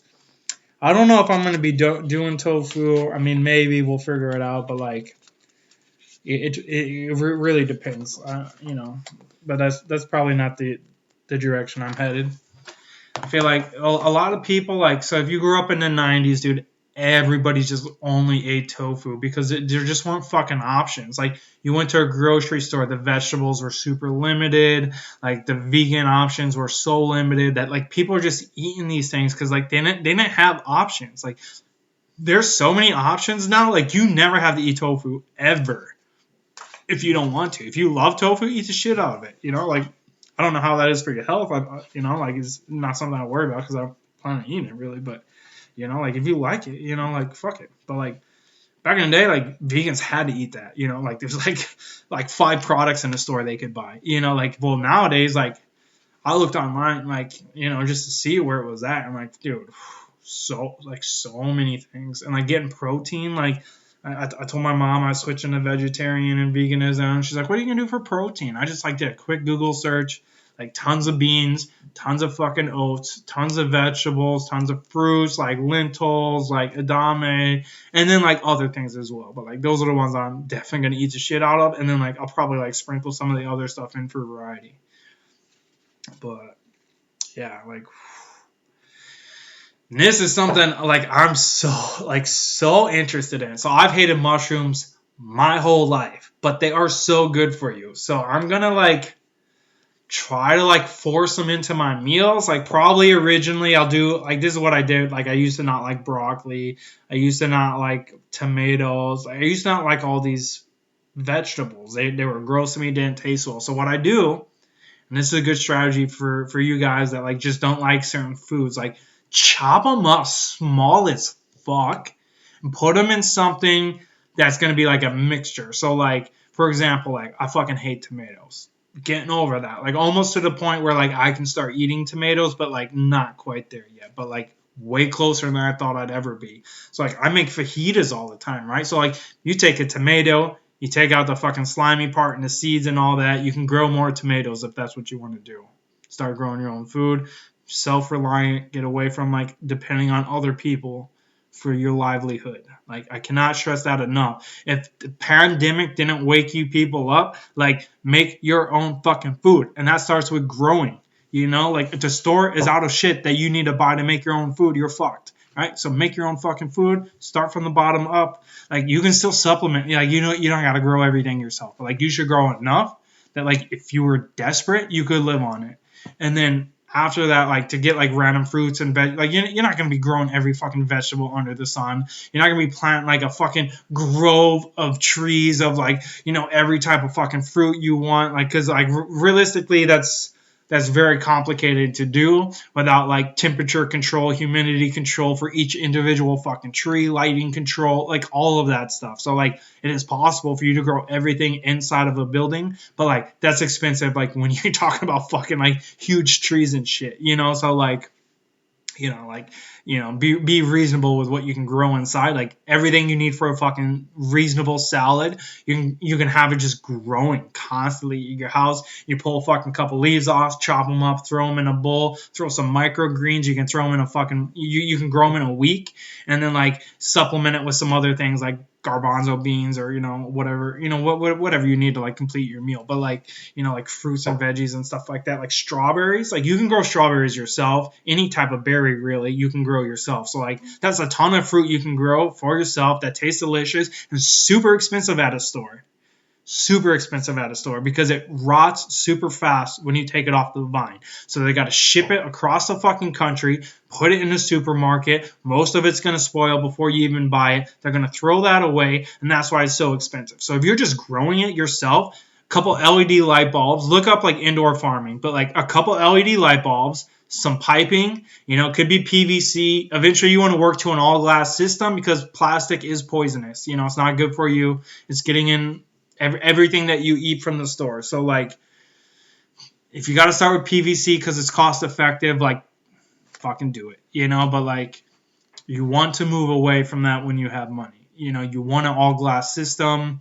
You don't want particles in your food. I don't care if it's metal or plastics or, like you don't want contaminants. Let's put it as like a very general term, contaminants. You want raw minerals going into the roots that they need, and then that's going to produce your food. Like microgreens, like little fucking sprouts. You might have heard them as sprouts, but like just Google microgreens, like how to start a microgreen business, and it will tell you how to make microgreens at home for like cheap as fuck, like so cheap. You need a little bit of water, you're gonna need a pump, you're gonna need some nutrients, and then like dude, you can just start like just building your own food. So like you're gonna have enormous like the freshest salad you've ever had because you're literally pulling it off alive and then eating it, which is the best way to eat plants, with the exception like I don't know, like bananas. When they start to get brown, they release certain chemicals that are super good for you that you can't get with a green banana, for example. So like sometimes like some things do need to sit, but like lettuce, like you seen lettuce sit, it does not get better. It gets worse quickly. So like, think about like growing your own food, people. Like for sure. This is probably gonna be everyone's favorite section, the rice section. Rice is gold and all the things to eat with it. So like rice, I mean, not white rice. Let's get that straight. White rice is almost always bad for you. It's been bleached.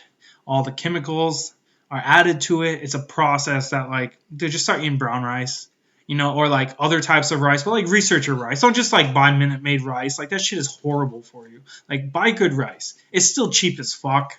Like it's so cheap. Like buying good rice is cheap.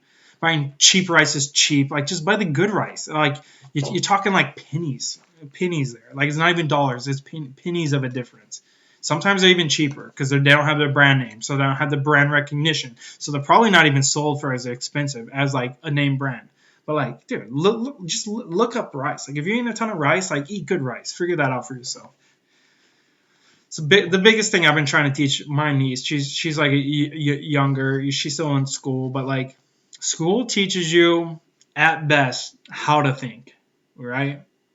They make you do math because it makes your brain figure out how to solve problems, things like that. Like, you're going to take a couple art classes. So, be aware of like marketing tactics and stuff like that if you just took an art class, So like, you'll have some classes that apply to what you want in life, but they're not teaching you about taxes, capital gains. They're not teaching you how to start a fucking business, like the things you need to be doing in life. Like, school will not teach you that, but they did teach you how to think. They teach you how to study, how to research things. Research topics that are important to you. Build your dreams. Like, your brain is powerful. If you think you're dumb, stop saying that to yourself. You're smart, you're talented, and you can do anything you put your mind to. So, put your mind to something. Figure out what it is, like your dream, your goals, like, and work towards them. Like, it doesn't have to be money. Like, maybe you just want to like do something because it's fun. Like, that's fine. Research it. Get good at it. Like, become an expert in that. And like, just fucking have a great time doing that. It doesn't have to be money. You could be the best. Like, I'm getting into woodworking. I could become the best woodworker in the world.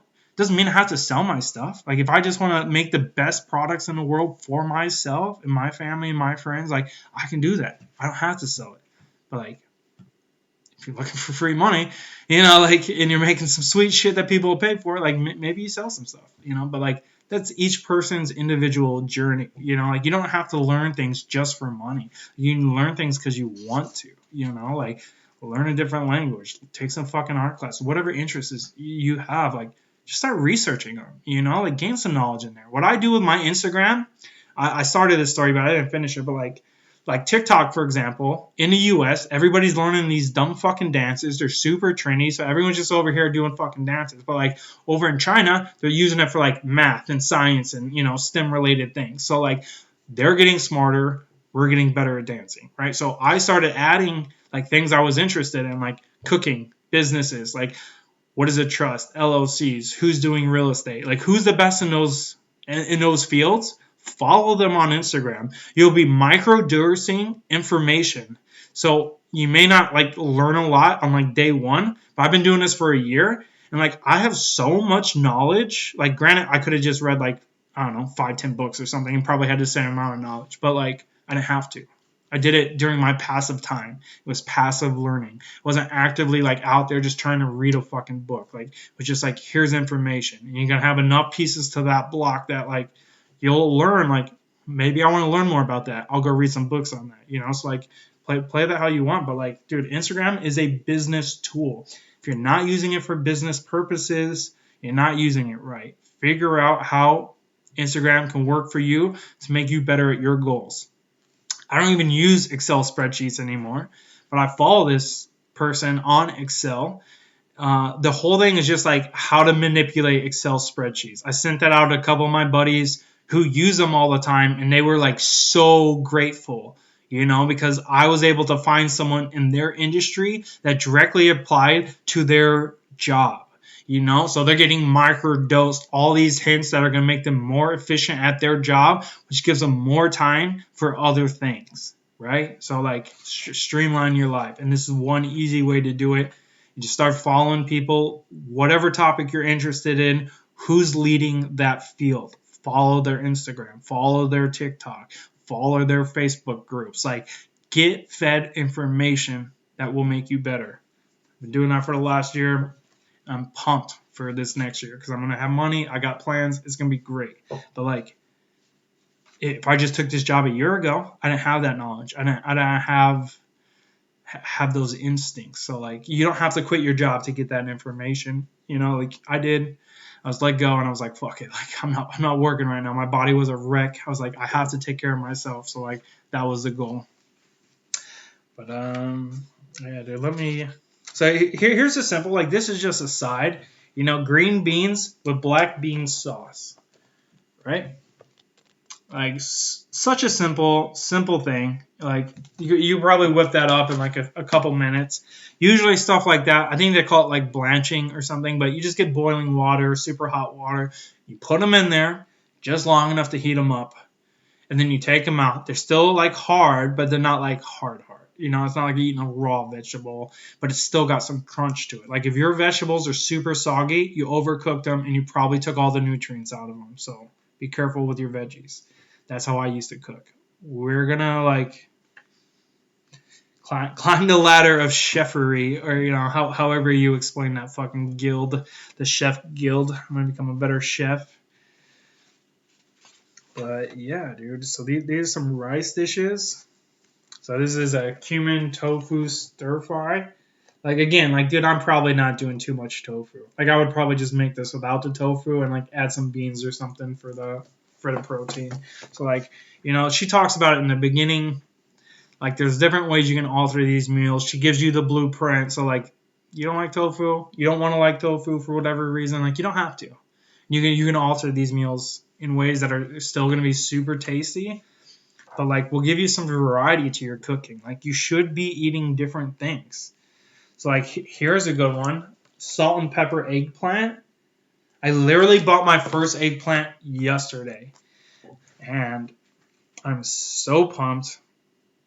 But yeah, this one uses eggplant, tamari or gluten-free soy sauce, potato starch or cornstarch, vegetables, sunflower, or other high-temperature neutral oil. So basically what that means is like it's an oil that you can cook at a high temperature. Some oils have like a low heat point and some have a high heat point.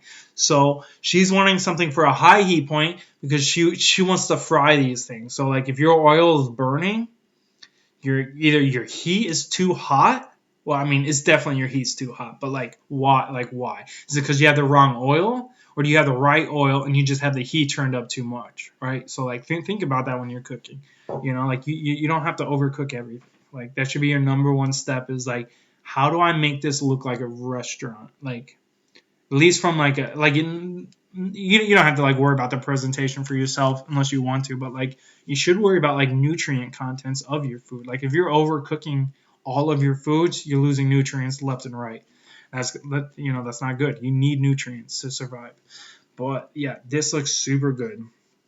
So scallions, long red chilies, a little bit of sugar, pepper, ginger, 5 spice powder, and like sea salt. So it's like some eggplant coated in some shit and then covered with like a salt and pepper seasoning. I'm like, whew, I will be trying that out. I do have like a super. Maybe I should bring that up right now. Yeah, let's do that. So this is actually the eggplant. No,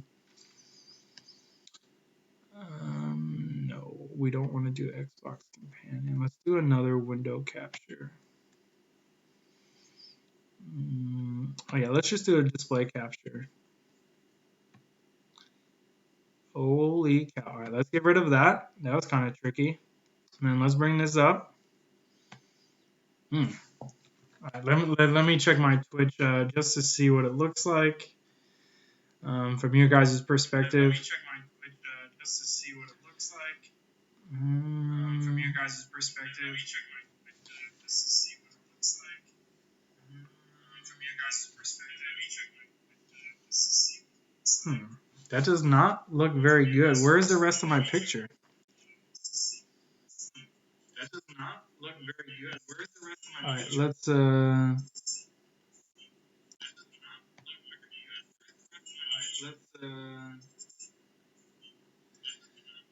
all right, let's cancel that. We're gonna get rid of that. I did not do that right.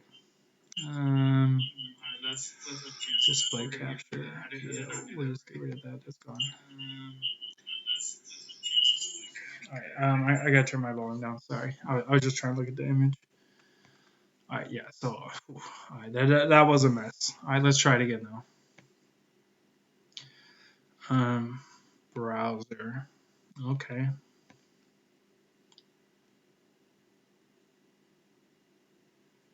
Ooh. Okay.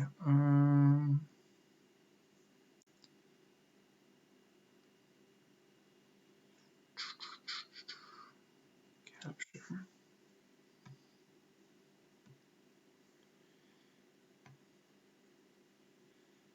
So why does it give you the full thing when I do that, but then when I switch over to the internet, it's just giving me part of it? So bear with me, fellas. This is my first time using like OBS. I tried to use it for gaming, but my computer wasn't good enough to do both. It seems like it's zoomed in, like the sizing is wrong or something. So what if I just make this smaller and move it over? We might have to do this another time. I'll just post a link in chat for you guys. You can watch it on your own. But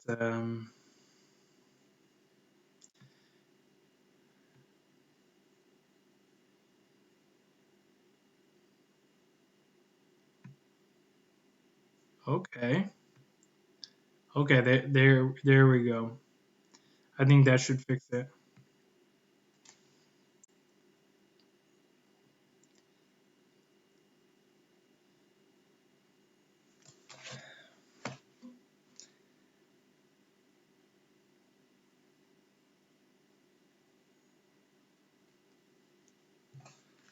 Um, how do I make this full screen? I guess let me bring up my Twitch. Let's see what I see from my channel. Yeah, it's just showing a small part that doesn't make any sense.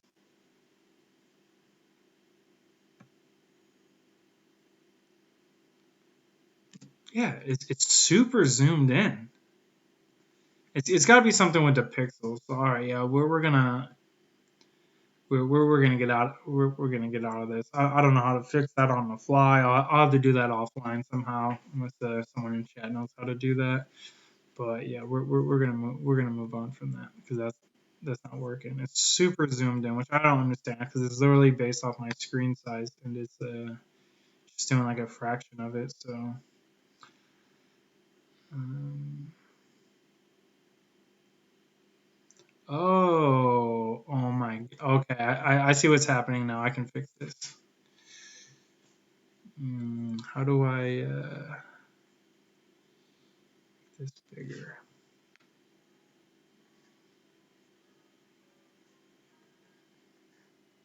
Okay. Okay, yeah, so I got layers here. So this is the browser. We're just going to we're just going to remove all these real quick. I think I figured out how to do it. I just got to make these things and I got to resize them so that they fit in the screen. Appreciate you guys bear with me on this. We will get it figured out. Window capture. So window capture is just my screen. Okay. So I see what's happening here. So if I make this smaller, and then I do a display capture, do OK, and set for my display.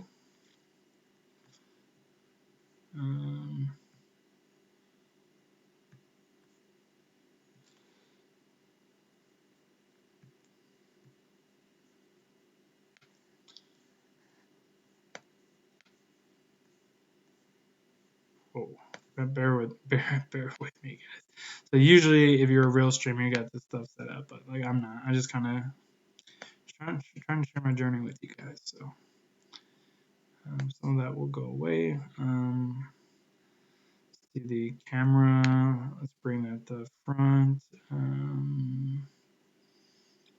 Order. Move to the top. All right. So yeah, there we go. All right, we should be able to do this now. So let's bring this back up and get back here. Give me a few seconds for my stream to catch up. So like, I gotta, I gotta get there. But yeah, that was silly. Obviously, you gotta resize things. I already knew that, but it's just been so long.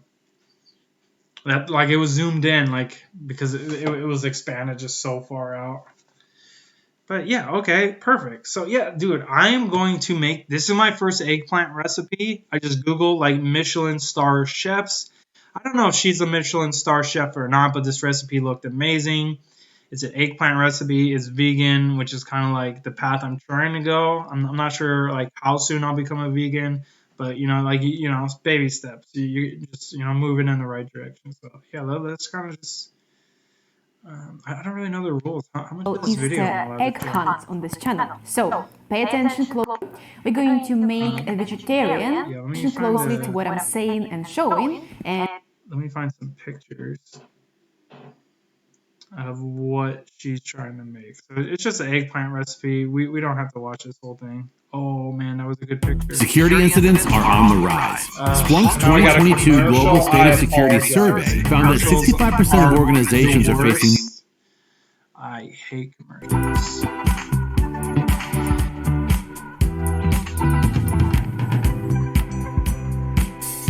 Yeah, so let's get to like kind of like the end here. So she's deep frying these things.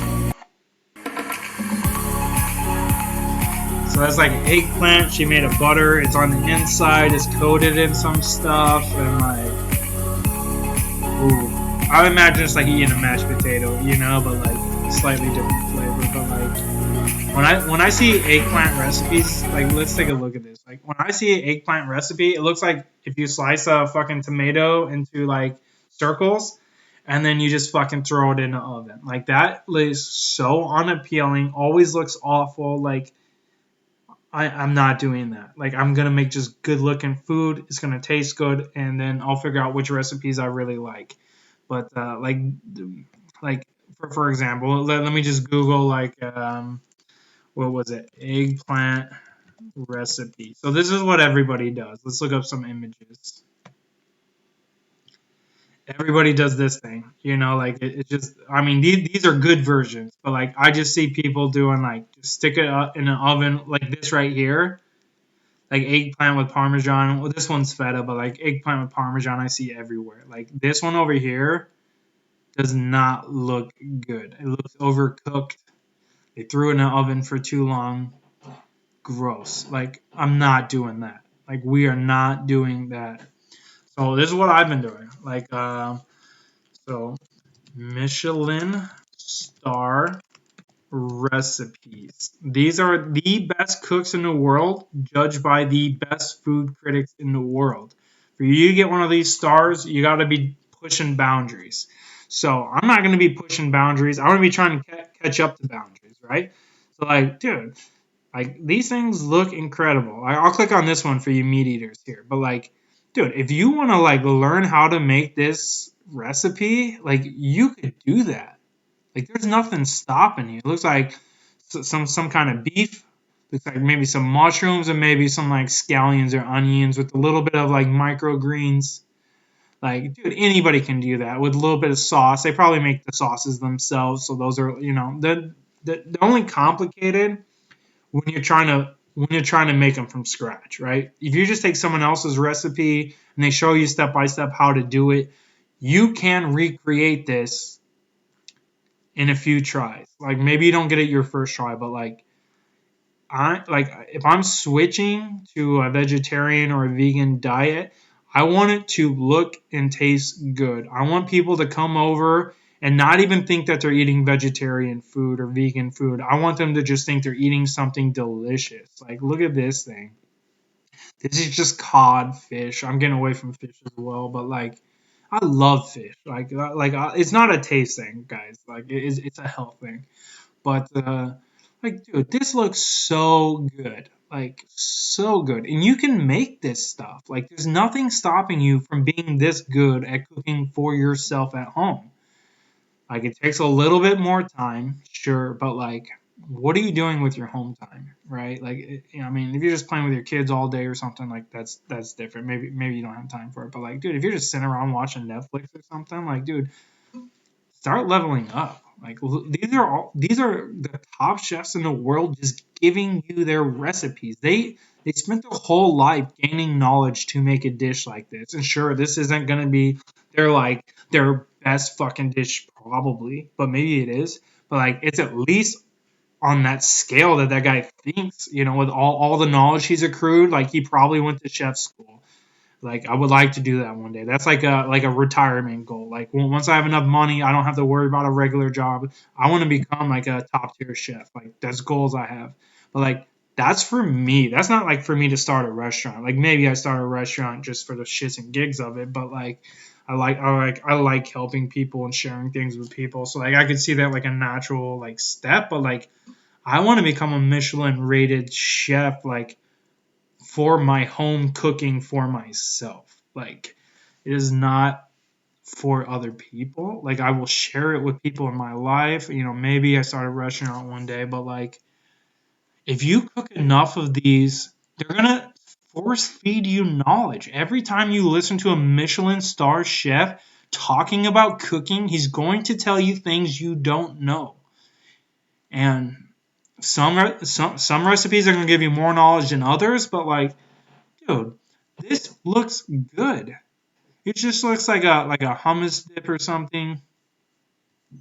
Like, tell me, like you want to like love like your wife to put this down on a plate and hand over to you. Like, or like for you to do that for your wife, or husband, or boyfriend, girlfriend. Like your mom, your dad, niece, nephews, your fucking neighbors. Like, dude, get closer relationships with the people in your life. But yeah, dude, like this is a baked potato recipe that got a Michelin star. It's a fucking potato, right? So like, what did they do to make this like that does look good. This is like a homemade butter, which is so easy. Start making your own butter, people. Start making your own butter. We're not gonna be able to look at this. Oh, actually, I learned this thing. Let's do dot. Is it dot AI? No. All right, let's try this again. Dot IA. No. Okay. I only half listened to the thing, so dot UK dot AI.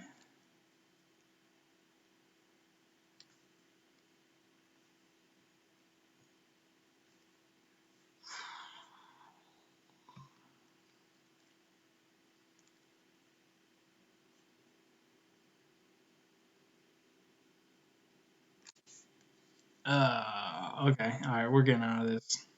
All right, so some way there's you can get behind a paywall. I just figured the rest of the recipe, but like, dude, like it's a fucking baked potato, right? Like, dude, do your baked potatoes look like this? Because mine don't. Just look at how the potato itself is cooked. Like before you even get onto like the toppings and stuff. Like, dude, if your potato is not coming out perfect, you're doing a disservice to yourself. Like, dude, make good food. Take pride in it. But yeah, dude, look at these. Like,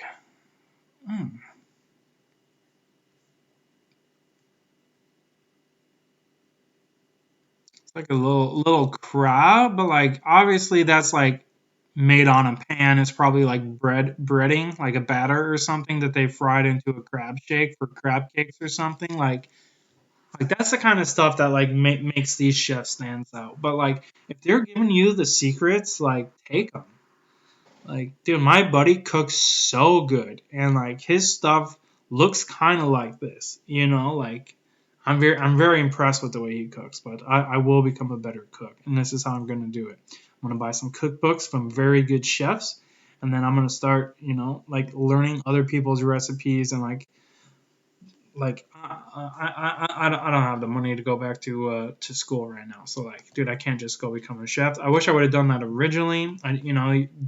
You're young when you get these student loans. You don't know what you want. So like, I wish I would have just gone and been a chef. Would have cost less. I'd be way happier. I love cooking. Like that's just something I enjoy. But if you don't like cooking, like let's just be clear on this. Like you don't have to spend a lot of time cooking. There is a lot of pan meals. You take a pan, you put some vegetables on it, you put some meat on it, you put some seasonings on it, you stick it in the oven, you go watch Netflix for an hour, you come back, your food's done, you got food for that night. You can meal prep it. You could have meal for the whole week. And all you did was like throw shit on a tray, stick it in the oven, walk away, come back later, meal prep for like 3-4 days. Like meat and veggies, easy. Like you don't have to do any work almost. Like maybe you got to cut like a potato or something when you're done. Or like maybe you got to cut like the roots off of some foods. But like, dude, do better cooking for yourself. Like if you're eating fast food, like especially like McDonald's, Taco Bell, stuff like that, they are not giving you real food. So you're going to be hungry quicker. Your body's not getting the nutrients it's going to need. So it's going to store more of that as fat. You're going to be bigger. Like I know this recipe because I lived it. Like I was 150, about like 145 when I was nationally ranked as a runner. I was like 155 when I was really good, but not like quite as good. And then I mostly raced at like 160, 170 in college, and I was just average. And it was just because I was fat, And like that's what I thought was fat, was 170. And then I'll get up to 245. I think it was only 244 or 246. I don't think I went over 245. So I think it was just 244. But like I freaked the fuck out. I packed up all my shit and I left. I left that environment. I left everything. I didn't care if I got fired from my job. Like I was working. I was supposed to be in office on Monday. And I called them Monday from the other side of the fucking state. Like I'm not coming back. Deal with this how you want. Like that was my scenario. And like since then I've lost, we just calculated 52 pounds. Just, and that was still on a meat-based diet, animal products-based diet. But like, during that diet, I was heavily fruits and vegetables. Like if I was hungry and I wanted to snack, fruits or vegetables.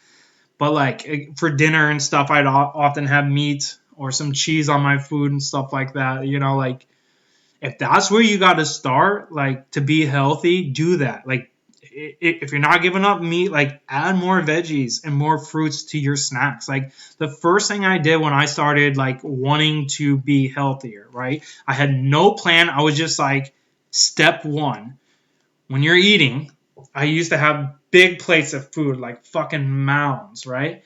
And like I would eat the whole thing. I would be full with half a plate left and I would eat the other half of the plate. Stop doing that. When you're full and your body says you're full, stop eating. Step one. That's where I started. Just that. Not being glutinous. Just eating the proper amount of food. Right? And even that, like, because my stomach was larger at the time. So, like, it's technically more food than you need when you've expanded your stomach and, like, you're just eating a shit ton. But you'll get full. Even with a big stomach, you'll hit that full point and just stop eating there. Like... And that's going to be better than where you were at. And then from there, like I was like, I need to start finding healthy alternatives to snacks. So like, dude, I was eating a ton of candy.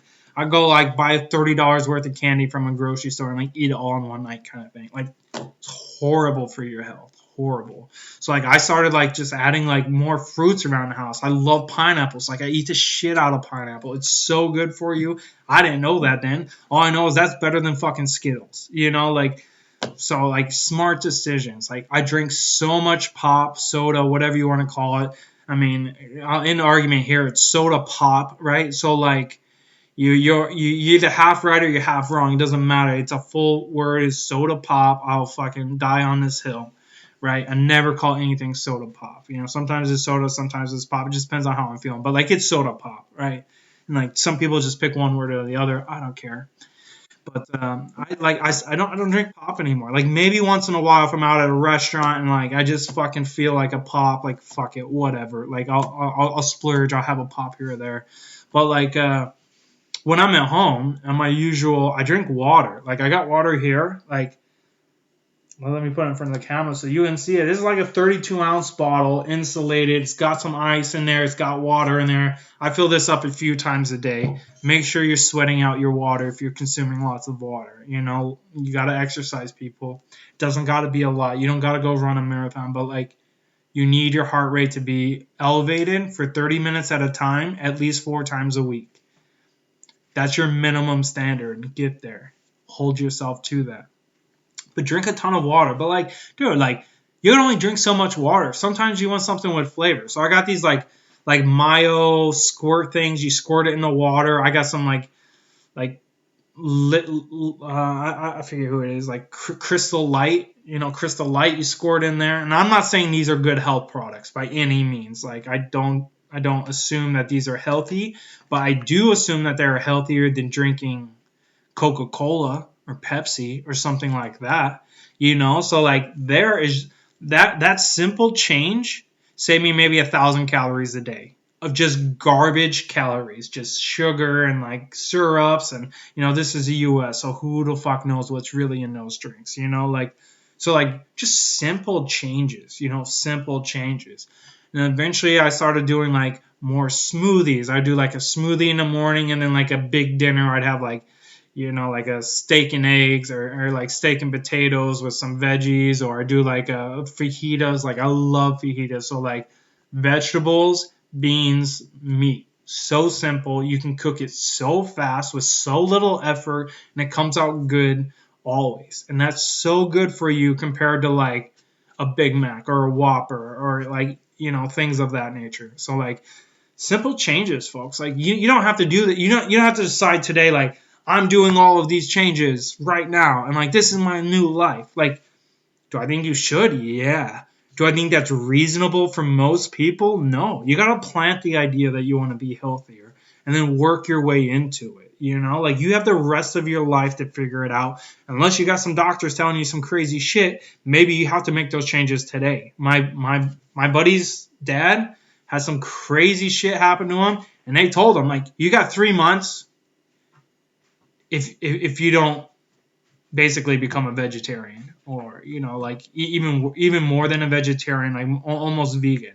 But like they told him like 3 months, like he was gonna die kind of thing.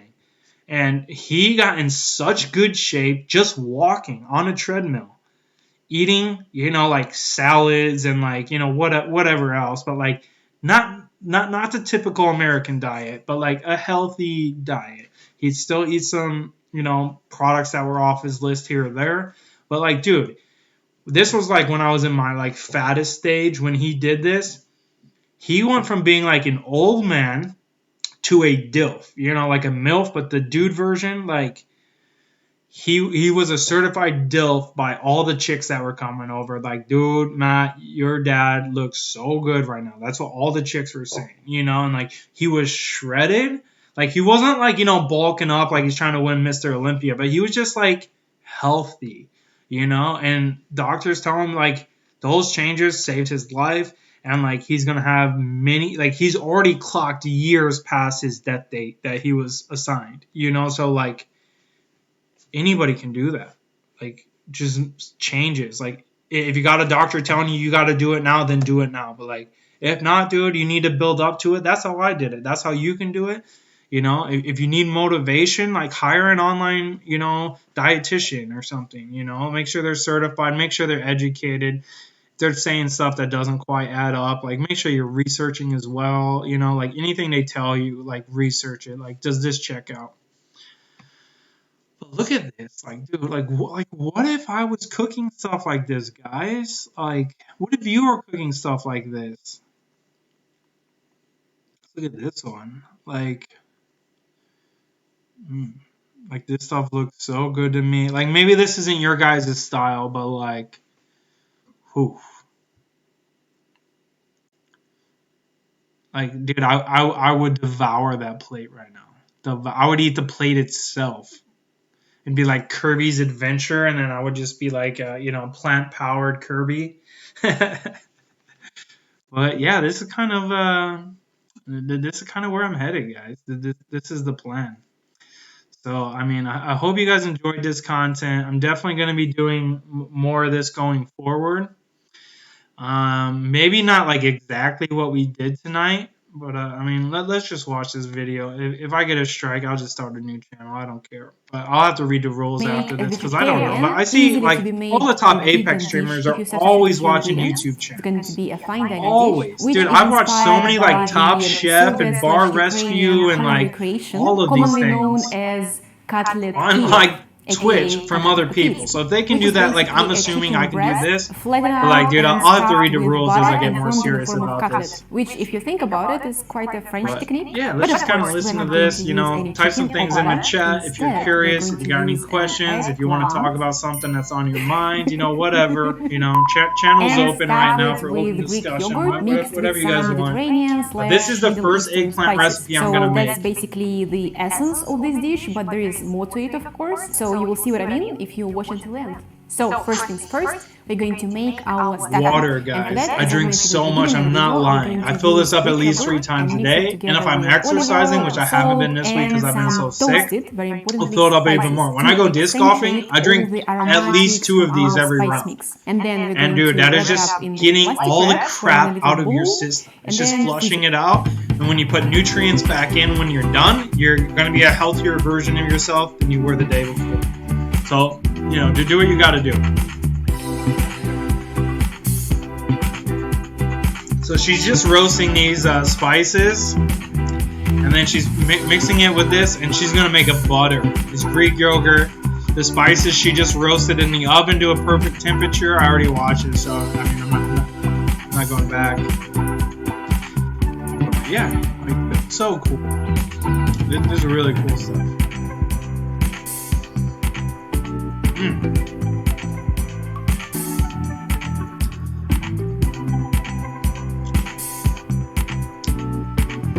But yeah, we have like a local farm store here, like Johnson's Farms. It's just like a local place. I don't know how big they are, but I went there and I bought every different kind of vegetable they had, like every one. And I'm just gonna eat them this week.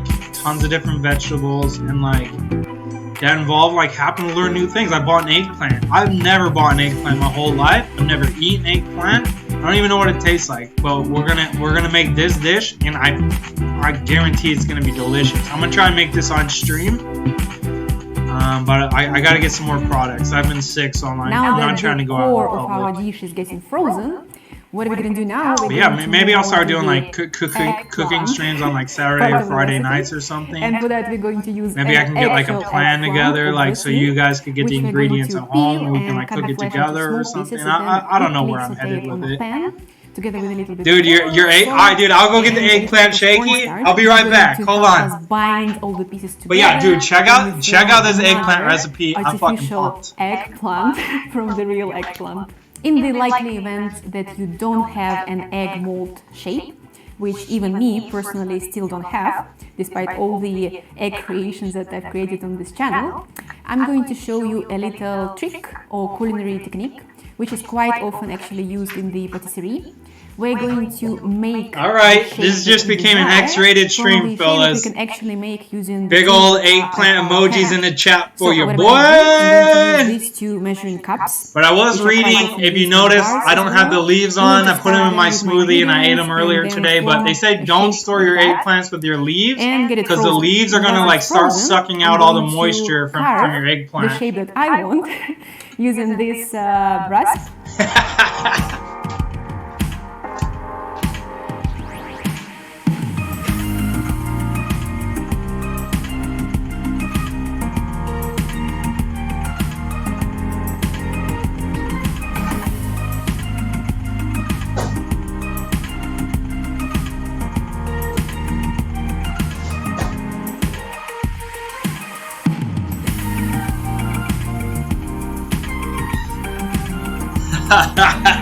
Yeah, girthy for sure. And it's definitely ripe. Like, I feel like I should have cooked it yesterday when I got it, but I don't have a recipe yet.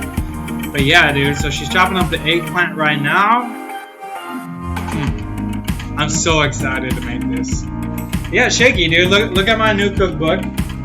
We're kind of going over it in the beginning of the stream. Buy 4 tires and get up to $250 in savings after rebate at Bell Tires Labor Day Sale. By Hetty McKinnon. It's an Asian-inspired food, vegetarian dishes. It's not vegan. It's not a vegan book, but like you can make things vegan if that's the route you want to go.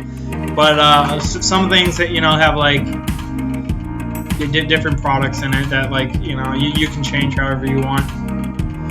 They were originally, like, some of these were originally, like, meat-based foods, but she wanted to do a vegetarian version of them. So, like, I mean, you could very easily add meat to any of these. Pick up limes. Is that like a book? Is it a book or like a YouTube channel or like what? I'm guessing a book. It's a website and an app with a YouTube channel. Okay, I'll check that out. Yeah, so look at this. Like she originally wanted these to look like an egg, but she didn't have an egg thing, so she's just like putting them together. The vegetarian. Okay, nice. Yeah, I'll check that out. I'm definitely going vegetarian at least. I may go vegan over time. I'm not like in a rush to get there. I'm more concerned with just eating healthy, you know, and like eventually, dude, I'll probably be vegan when it's all said and done. But like, I'm not gonna be vegan at the end of the year, kind of. Afghan Mediterranean inspired. Okay, nice. I have another book, like, so the book is by Hetty McKinnon. I ordered her other book called Family, so I'm guessing it's more like family inspired, like general, like round meals versus like just Asian inspired. Like, I love Asian food. My dad loves Asian food. So when I start making these, like, it's just me and him here. So like, I know he loves Asian food. I love it. So I'll make some of these and hopefully I can get him to eat some good foods as well. But yeah, definitely gonna like switch it up. Yeah, so she like freezes this thing that she made. It's got the cheese ball inside that she made in the first half of the video. And then she just kind of like grinds this thing down. And like, pretty cool. I should probably turn the delay off my stream when I'm doing stuff like this. It's still set up for streaming. Well, actually it's set up for poker, so like I needed a delay. Dude, I'm feeling good, man. Like, I still got a long ways to go. I'm probably still 30% fat, 20% muscle, which is obese as fuck. Like, that's a health hazard. Gotta fix it. I went to the doctor yesterday. My resting heart rate is 76, dude. I about had a fucking heart attack, dude. I freaked out. Like, she's like, oh, 70 to 100 is normal. Like, no, the fuck it's not. Like, 100 is exercise level. Like, if you got triple digits and you're sitting in a chair, you are not healthy. I don't give a fuck what that doctor says. That's why I don't trust doctors. Like, she's trying to make me feel good about myself. I'll feel good about myself when I'm fucking healthy. Like, Jesus. Like, do not tell me 100 beats per second. More, like... 100 beats per minute is like, it's almost 2 beats a second, dude. Like, that is not fucking healthy. Like, if you're like a 500 fucking pound person and you're on your weight loss journey, maybe that's healthy, right? But like, definitely, like, I will be under 60 again. Like, that is like a short-term goal. As soon as I heard 76 is a resting heart rate, I was like, dude, we fixing that.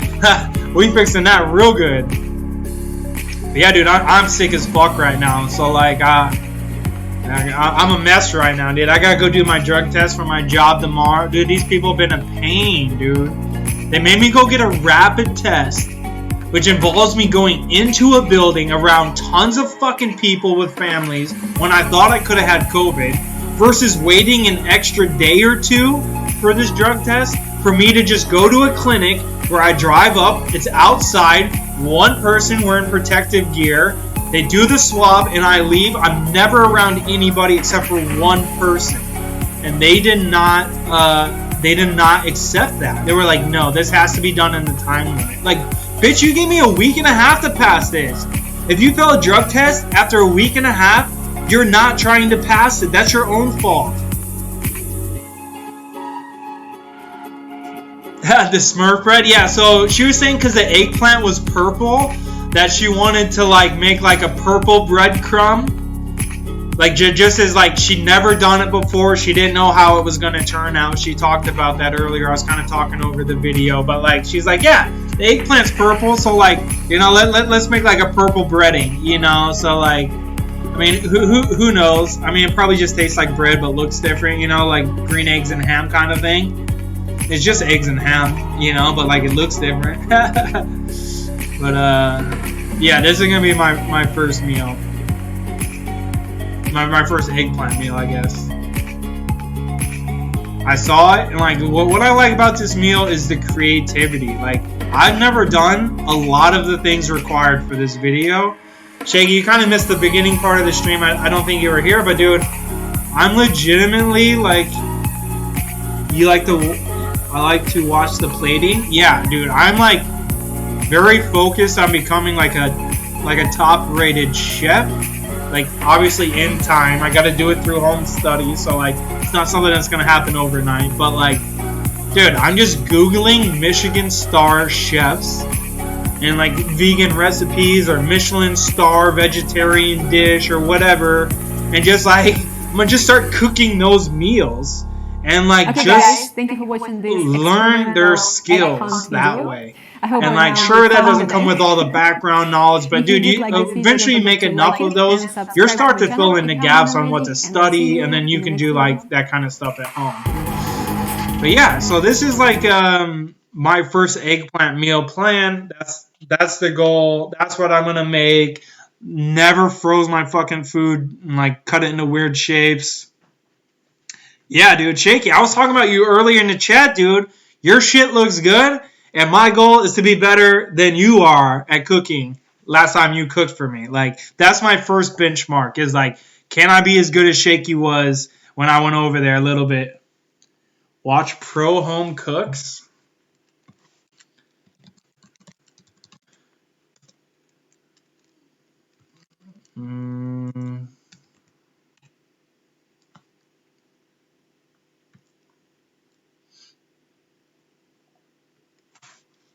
Oh, this guy?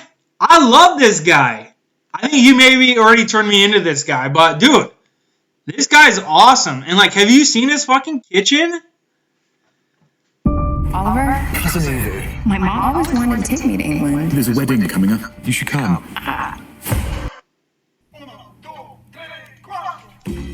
Indian food. His food is... Alright, time out. Let's pause this. Look at this kitchen, right? This is what dreams are made of. Spice rack, spice rack, spice rack. Pots readily available, not opening fucking cabinets. Like, knives on the wall, like seasonings and, you know, like stuff he's going to need all at the ready. There is no effort to get those ingredients to start using them. Like, that is what I think is the basis of a good kitchen, is just with that. Like, that is like goal number one. Like, make your life simple. You got too many steps, you're not going to do stuff. This is his old one. Yeah, I think I have seen his new kitchen. Yeah, I definitely seen his new kitchen, because when I thought about it originally, there was like an island. So yeah, this is definitely the old kitchen for sure. But I mean, still, like, even for the old kitchen, it's pretty good. Homemade vinegar videos. But yeah, dude, let's check it out. How are the volumes, Shaky? Like, is like Cuisine, hands down. Oh my god, what am I doing? 30% of India is vegetarian. Like, am I too loud? Is the YouTube too loud? Like, how should I balance that? I haven't even thought about that really. I've just been like going nuts. They've been eating vegetarian for And the pickling? generations. Okay, nice. Yeah, I got some pickled cucumbers. They're smaller though. They said pickled something. I don't know. But they're like, yeah, they're for pickling. I was like, well, what do they taste like? They're like, oh, it's just a cucumber. So like, I mean, I eventually want to get into like pickling and storing food, because like I want to start indoor farming. I want to be self-reliant. Like, everything you need for a reasonable, healthy salad, you can cook yourself, or you can grow yourself inside any time of year. Like why am I paying $1 or $2 for like parsley? You know, like, when I need a pinch of it. You know, like, just simple stuff like that. Like, all using veggies as the star. Spinach, eggplant, butternut squash. There's just a few basics Okay. that you gotta cover right up front when it comes I got a new apple. I can't tell you what kind it was, because I got so many different kinds of apples. But dude, me too, Shaky. Me too. Microgreens. But like, so microgreens is probably like the simplest setup. But like, dude, you can be growing like heads of different types of lettuces and like strawberries, you know, blackberries, things like that, herbs for sure. Yeah, mushrooms, like, dude, you can grow all that stuff inside with a few LEDs, some PVC piping, and like a pump to pump the water. And then like you gotta add some stuff into it once in a while to give it nutrients. If you're not using soil, that's like hydroponic, you know. But like if you're using soil, you just get the nutrients from the soil. Just start growing good soil. Spices, if you don't want to deal with like 100 different spices, you sprinkle a little bit of this in. You'll get some essential Indian flavor. But yeah, dude, shaky. I'm leveling up, dude. I spent this last year. I'm calling it a sabbatical, but like, dude, I focus on my health. I focus on like wealth, like how to make money, what to do with money, and then just like you want to save money, you can trying to connect with people in my life like a little bit better. It's gonna start bubbling like this. Skim off. I'm lagging. Okay. And then the solids are gonna form on the bottom. Yeah, I can see that. Let me clarified butter off, keeping all those solids on the bottom.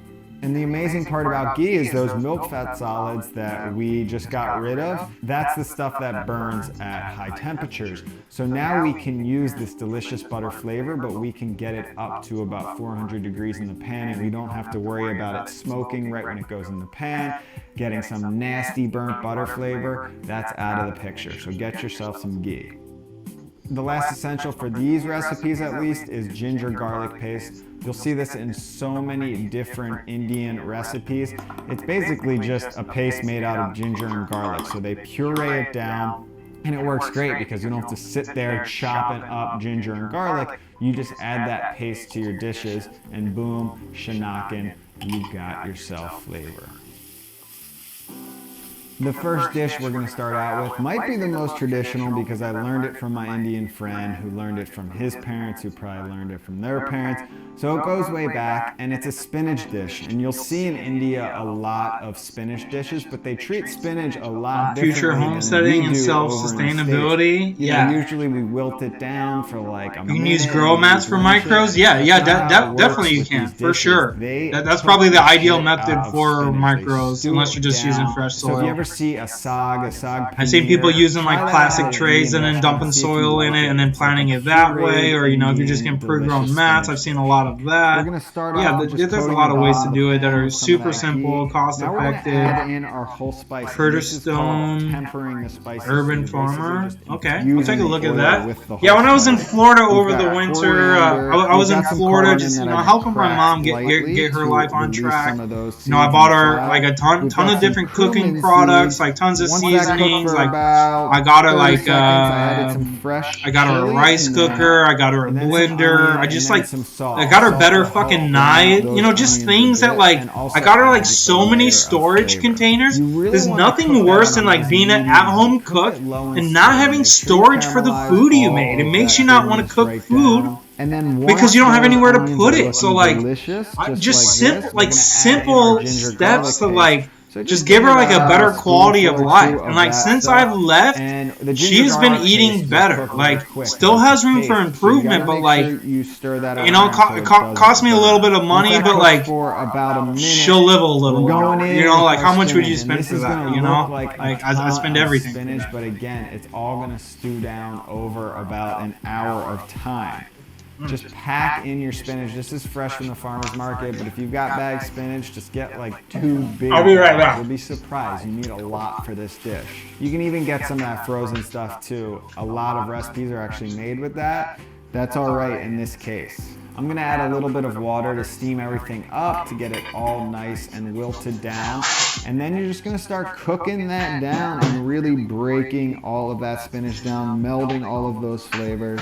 Once everything's wilted down, we're going to add a little bit of salt. We're going to add some garam masala, and this is a homemade one I made. You need to compost? Yeah, so like you see this a lot in Indian. There's no way my dad's going to let me compost. The whole spice pretty sure. Maybe he will, but and then you my dad doesn't really like change. Really up the spice levels. A lot of times I just skip. He's definitely like planning on sell the house in a couple years as well. Spice, so like they really go for it. I don't think it's definitely necessary, something that, you know, but that's factors in there as obviously well. traditional. Like maybe I could like compost behind like the wood pile or something. Chickpea, which is very popular in Indian cuisine, but you can use any type. But yeah, dude, when I was there, like I cleaned her whole fucking apartment, you know, like. Here. And then I just like really helped her. Like she had a cat that was super old. You know, we had the thing since I was in middle school, and it just died. You know, like a year or two ago. Nicely through. Maybe in the last year. I'm not really good with time. Ever since I got like the COVID, like my memory timeline is just so bad. I'm used to eating spinach that was stewed down so much. Like it's a good thing. Like I moved a lot in my life because like I can remember like where I was at, so like I can kind of like piece it together, but like I used to be like, oh yeah, that happened last Thursday. You know, like I used to visualize things in my head, like when I was doing like math and stuff in my head. I would just do it like on a chalkboard in my head and stuff. Like granted, like I'm not doing like you know, like extreme radicals or stuff, but like just simple shit in my head. Like I can't visualize it anymore.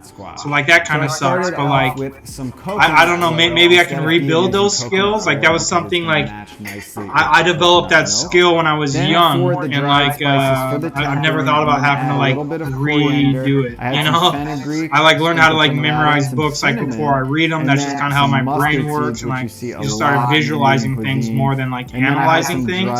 So now I have to analyze things, which is like the opposite way that my mind works. Granted, I always analyze things, but like it's a different type of analyzing. You know, indicator that your onions. I need like more screens when I'm working now because like I can't like keep the knowledge in my mind as well. But I mean that's something I could build on if I really wanted to. In order to keep your business I just been like started originally just like reading more books, and like so that would like kind of like just stir those help me, you know, on that aspect until they get nice and brown and delicious.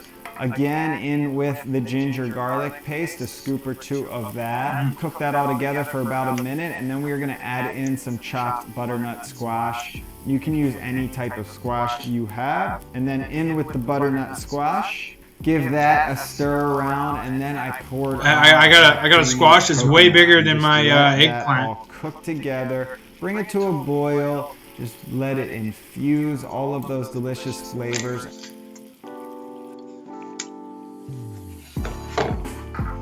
Once that's cooked for about, I would say 5 minutes. So what I did at this point was I took some fresh turmeric, which I had, and obviously you can use dry turmeric, which you see a lot in Indian cuisine. Shaky, all I can tell you is like, be prepared to, really nice coloring, good you know, flavor, to have to like study, you know, and like the flavor just budget your time, like. I mean, you know, explain it to your girlfriend, like you're gonna be busy, and like, dude, it's not gonna work the same, dude. It's a muscle. If you haven't been flexing it, it's gonna be weak. But like, you're a smart dude. You'll figure it out. Paste, which is just really nice and tangy. But I mean, don't be afraid to like, you know, like have meetings with a teacher for help, or like get a tutor if you need one, you know. But like. And just cook that for if you apply yourself and you like, you know, really focus, you can do it for sure. Beautiful. When I was in grad school, I had no life, dude. For this dish, no life. Legitimately, all I did was homework and study all of the time. I never went out, never did anything. Dude, I did it. I got it done. And you know, that was like, turn it into mush. That was tough. It was real fucking tough. But like, you're gonna have to sacrifice if it's real tough. Like maybe some of your classes will be easier and you can kind of balance them. Make the most is this tomato egg. Like maybe you just take less classes at a time and you do it slower. Because you know, you see this dish who knows? A lot in Middle Eastern cooking, so I've almost fused the two. But you do see a lot of eggplant curries or like eggplant stews, eggplant tomato dishes in Indian cooking. So let's get after this one. The first thing you're gonna do is roast your eggplant. And you don't need to do it this way, but I find it's really easy to just roll them up in some tin foil, throw them in the oven at about 400 degrees and cook those things for like an hour and a half. Make sure you go the extra notch. If you think they're done, I would say cook them for another 30 minutes just to make sure those things come out so soft and gooey. To start on the tempering process, I got a little bit of ghee in the pan. I 2 classes? Yeah, no, you should be good, Shaky. Seeds, I had some should be green good. peppercorns here. You can. Well, what are your peppercorns, first I two just classes? smashed What are you those up. taking? A little bit of chili, and then stirred that around. Added the onion, and then a little bit of salt, and just cooked that for about 10 minutes. You can see a lot of the dishes start off very similar, and there is a big One thing I've trend noticed in about cuisine when it YouTube, comes if to you curries. don't They click this start off fucking similar, button, you're and then they not just getting kind enough of shoot their off content. into different directions. Figure out how much Added you my want. ginger garlic paste, cooked that up for about a minute, and then I added in chopped tomatoes, which I love when it comes to Indian tomato sauces. It's so simple. They just add in fresh tomatoes to so many of their dishes, and it's really changed my cooking. I add fresh tomatoes like this to so many dishes now. You're gonna see those tomatoes release a lot of juice, so cook that down like you are stewing a tomato sauce. It took about 10 minutes to really get it down to a nice point. And then what I did. No, that's a good introduction, man. I think you'll be okay. Scooped out all of that meat. Psychology is more just like theories, right? So like, just keep the good stuff on the usually you don't need like too much memorization for those, but there will be some. And then math, dude, like, dude, you took calculus in high school. Like, I'm pretty confident you're gonna be all right in stats. It might be rough the first couple of weeks, you know. Link up with a student or a teacher, get a tutor, whatever you gotta do, you know, get it done. Call that. Maybe someone else knows. You can maybe ask me. I don't remember what I remember in stats. Type of dish. You've got. It's probably mostly gone. All worlds, just. From a poker mindset, I mean, yeah, I mean that's probably good. I've stopped making regular tomato sauce because you could just add all of these delicious flavorings, and then you can add whatever vegetable you want to that. It's one of the easiest ways to make vegetables taste. I wish I would have taken a picture of this apple, what it was called, because it's so good. These delicious. It's so good, and I have no idea what kind it is, so I can't just go get more. Something to eat that with, and in Indian cuisine. A lot of times they just eat with their hands because they've got some delicious bread, whatever. They've got so many different types of bread to eat it with. We're gonna go with some standard flatbread. So last night I actually made some dough. I let that rise overnight. And Positive EV plays only. I mean, that's the vibe, man. And I put it into a cast iron pan on one side, just dry on one side, and I let that cook for about 3 minutes. Back when I was playing poker a lot, dude, I started to figure out the formula for tournaments, dude. I was getting deep into tournaments pretty regularly. But I was also stubborn, so like the one part that fucked me on like 2 or 3 minutes, like staying positive cash-wise was like, there was a tournament with a good payout, dude. I would like force my way into the top 10 versus like just signing up for 10 tournaments and then like maybe 2 or 3 pop off and then just focusing on those. Like I would just keep trying to play like way too much at a time. And so like once I figured that out, dude, it was pretty deadly. But like figured that out kind of near the end of my bankroll, so that was unfortunate. They think of the shitty Indian cuisine unless you know someone that was cooking you good Indian food when you were a kid, or you went to some really good restaurants. There's a lot of shit stuff out there. It's kind of like Chinese food. It just got Americanized at some point. But when you look at the traditional stuff, if you go to India, even over in the UK, incredible Indian. But yeah, man, I'm just gonna like. I've never bought a house, so I want to just save up money from my new job and just buy like a 4-unit property. There's just an endless. So you can buy that with an FHA loan. So you only have to pay like 3.5%. And it's definitely one of my favorites. But like if you get a 4-person loan or unit, you can potentially.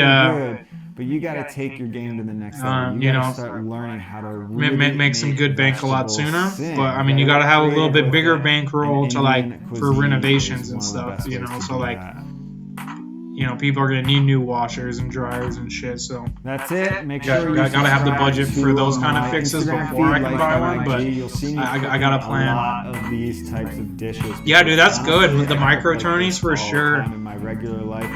So if you want to see some stories, it's a good way to keep your skills up for sure. I just let mine die and then start over from scratch when I get back. And keep on cooking. Okay.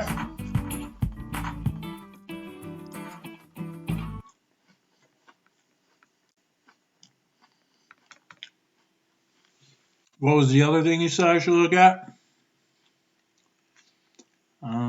Curtis Stone Urban Farmer.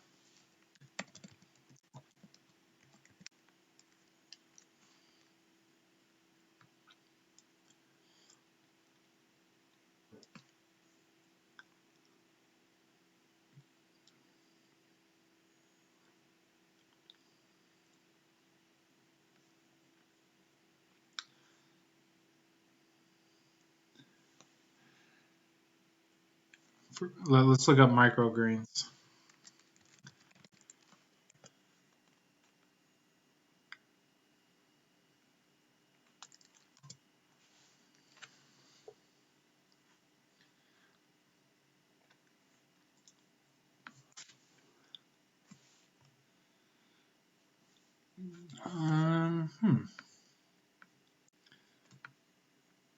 Okay, yeah, this is the kind of stuff I was watching. Not this guy, just someone else doing it, but like.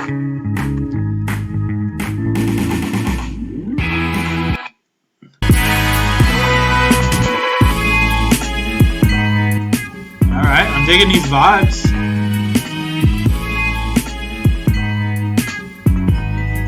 Dude, I'm still so sick, man. I might have to call this stream here in another hour or so.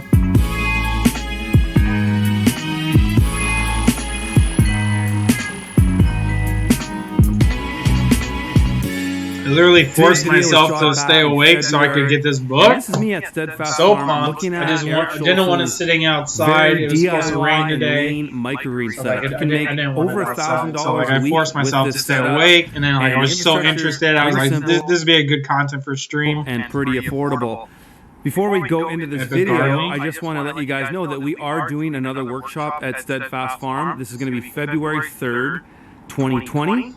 And tickets are on sale right now. There'll be a link in the show notes right below this video. And it'll also have a discount code in there if you want to come as a couple. You get about $100 off each ticket. And early bird tickets are on sale now until November. So right now, the tickets are going to be about $200 cheaper than they are going to be in going into mid-November. So hope to see you guys there. Enjoy this one.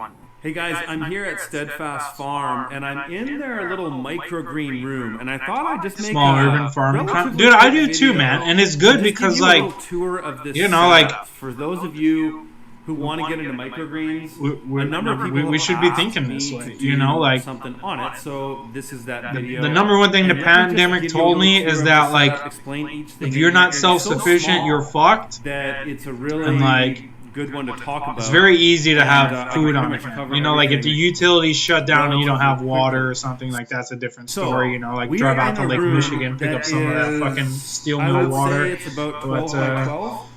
So it's fairly small. It's insulated. So we are in Arizona, and it's we don't get a lot of cold here, though it has been a really cold winter. So there is heat in here right now. Yeah. They've got a, where is it? Actually, I don't even think they have. I went from right now because most athletic yeah, so they don't. and best looking nominations. I won both of those titles a lot more in college for the yearbook. than they To would being keep 244 point something And pounds. so that's keeping Like, this room that was all like 78 just garbage Fahrenheit. food, eating tons of So they sugar, got like fake sugar too, And artificial then sugar, they the worst kind of have- sugar you can have. Like, there's sugar in this apple. This is like Then they've good got sugar for you. Granted, if you eat 1,000 fucking apples, like that amount of sugar is probably bad This for is you. really important, especially Apple for as a small snack or microgreen something, rooms. that's just so Pretty much healthy. every microgreens operation needs to run a dehumidifier, and a room like this, something small like this, is just fine. They've got this running at 39% humidity. It's just a hair model, really simple. You can buy these at pretty much any appliance store. I'm sure you can find these even at Home Depot. That's my Probably core. less than $200.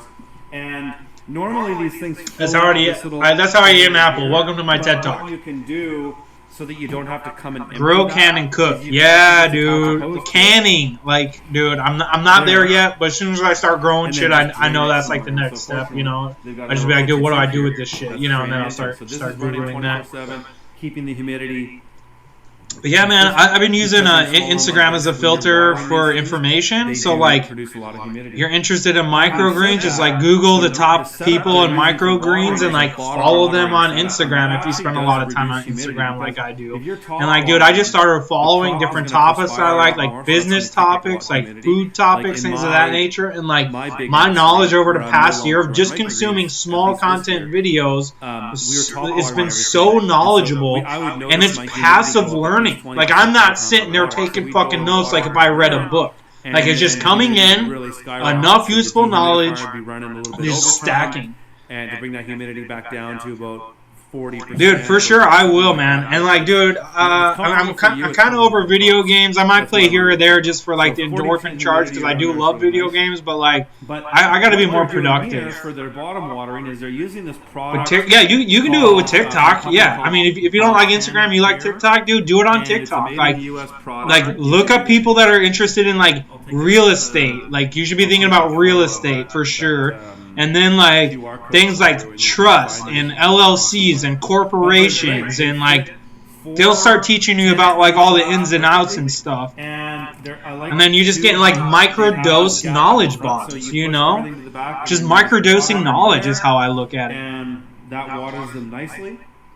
So that is how they water. It's really simple. If you're using the paper pot flats, the 1122s, they won't fit in this. Well, you could fit 3 flats of those in this, but we actually, because I co-own Paper Pot Co., we actually now have a bottom watering flat for the paper pot trays. So if your bottom, yeah, bro, dude, I'm sorry for sending you so much stuff on Instagram. It's just like it's just a reflex, really, you know. And it's I've been trying to shut it down. I went on a spiritual journey, and it told me to stop doing that. Really simple. These are just. You started LLC? Yeah, dude. That's awesome, dude. That's awesome. Literally buy these anywhere. Hell yeah. I bought mine at like, dude, I never thought about life insurance. I never understood it. But, like, now that I understand it, it's like creating a bank for yourself. Like, granted, you got to pay some fees or whatever, but, like... And I like that I can move it around because I'm just using natural light. And so there's that. The lighting system, really, really simple. And not optimal, but good enough. They're getting decent crops. These are just generic Home Depot light ballasts with T12 fluorescence. So these are cheap. These are like $15 all included, pretty much. And yes, so you could start so cheap, so cheap. That's one thing I like about this business model.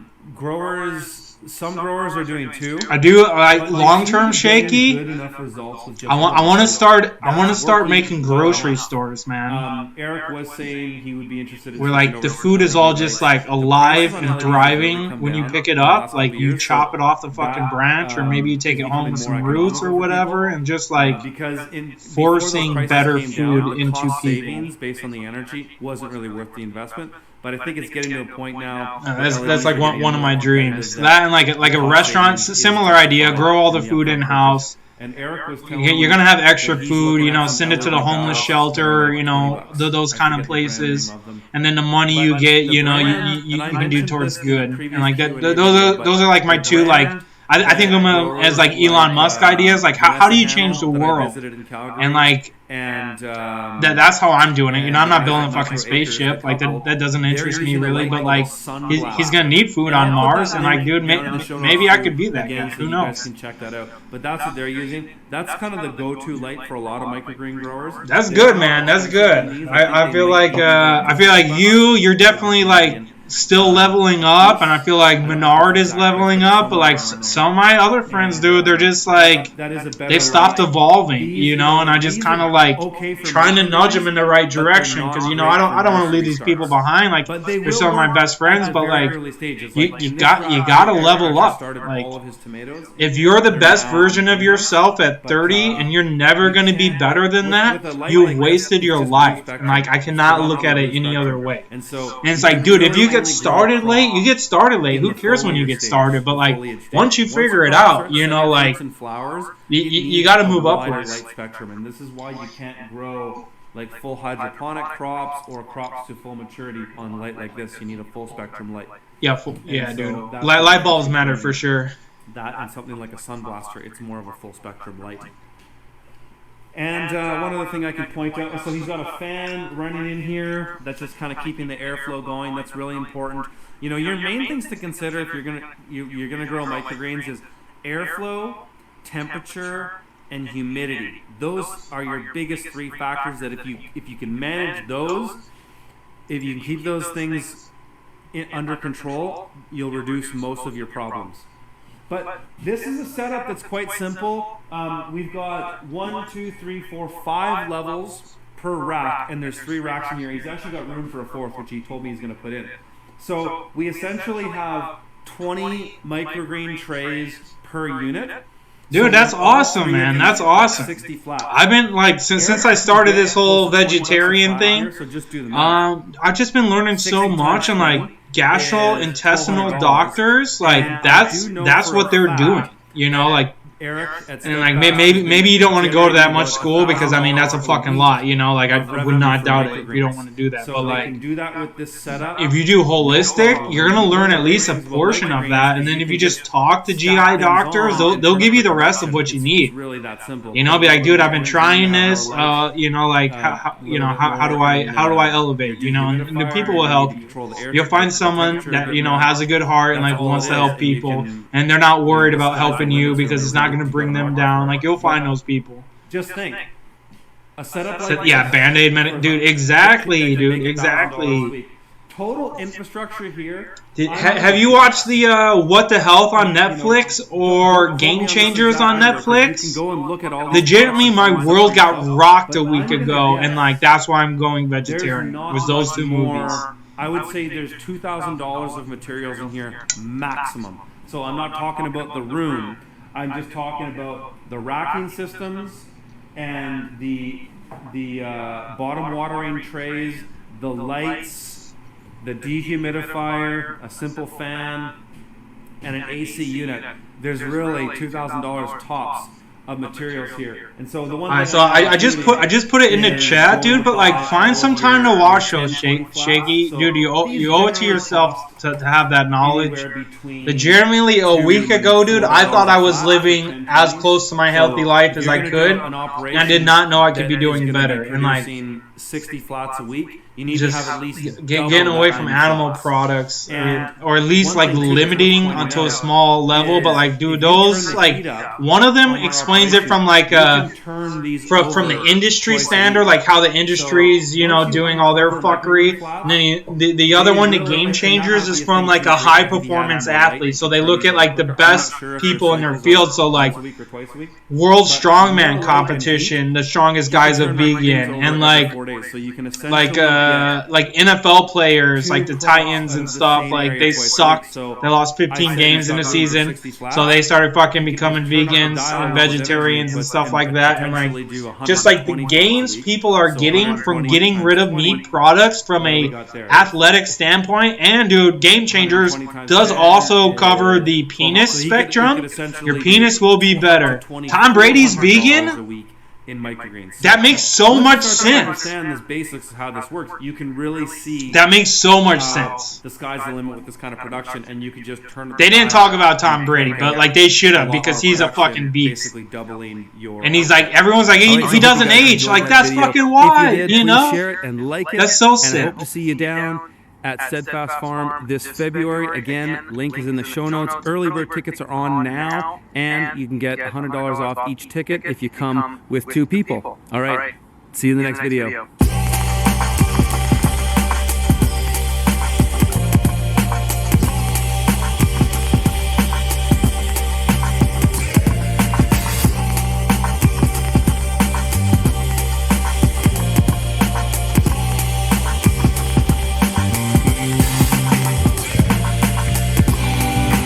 Wife is a witch.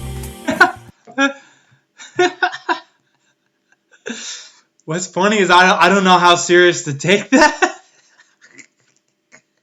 Yeah, fucking like what was his name? Machine Gun Kelly and Megan Fox like drinking each other's blood and stuff. Like so, we're in a society nowadays that you can't take anything as not serious. But like you have to like not take anything serious at the same time. It's like a fucking conundrum. You're serious? Serious? Okay, dude, for real? 22 global all gas, no brakes, no cap. 50% of organizations are facing more cyber attacks. Download the report. All right, so what's going on? I'm Donnie Greens, and I'm about to share with you. Oh, this guy. 5 top Donnie mistakes Greens. that I've made. So this is the guy I was following. Being a microgreens farmer. Not because I want to reduce my credibility as a microgreens farmer, but because I want to share these experiences I had with you. That way. All right, let's get in. Let's look up a playlist. Like somewhere there's got to be an order to these. Vlogs, microgreen trays, microgreen sunflower, microgreens, mold, true, starting out. All right, starting out. This is where we need to go. Interested in growing microgreens indoors, but not sure where to start? By the end of this video... Yeah, so this is the guy where I got my knowledge from. I mean, it doesn't matter who you get it from as long as it's good knowledge, though, right?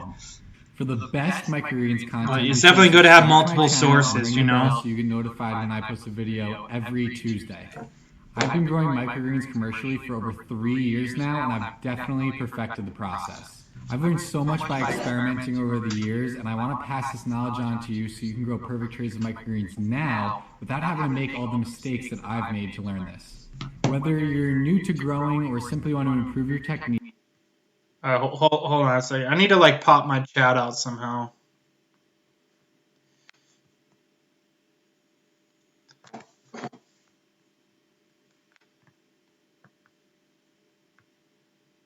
Fuck. Really?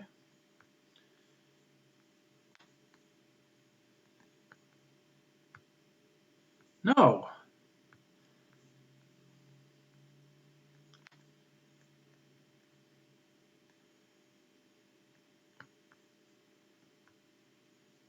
I want the chat to stay. How do I make this an independent window? I want to unlock this. Alright, we're just going to do this for now. Deal with it. Deal with it, people. Alright, dude. I'm tired of like looking at my phone to like talk at you. Like it's just like a distraction. And especially because I'm sick, like leaning down is just like my muscles hurt, man. Dude, I fucking feel like shit. Dude, I've been sick since like Sunday night. Monday I felt awful. And it's Thursday. I still feel like shit. Although, dude, I did sweat a lot last night and definitely starting to like, you know, get over the hump a little bit. I'll be right back. I'm going to try and start my laundry again. I try to wash my sheets, dude, and it just keeps stopping on me.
You want me to do it on stream? Is just sell a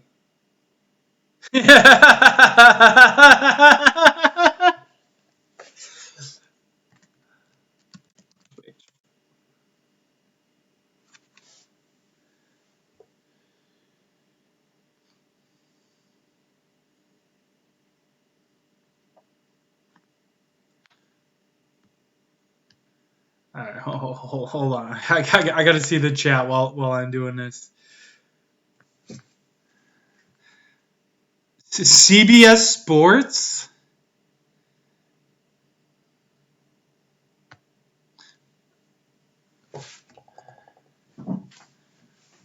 Dude, I'm so intrigued right now that there's like at least like CBS Sports was like the first people to put me on TV. I appreciate you guys. Shout out to the homies. Also, dude, like the Boston Marathon, if you're listening, when I qualified for the Boston Marathon in the 5th grade and you didn't let me run it, that was bullshit. That was bullshit. I'm going to hold that against you guys for the rest of my life. There's a freak of nature and you guys stunted my growth.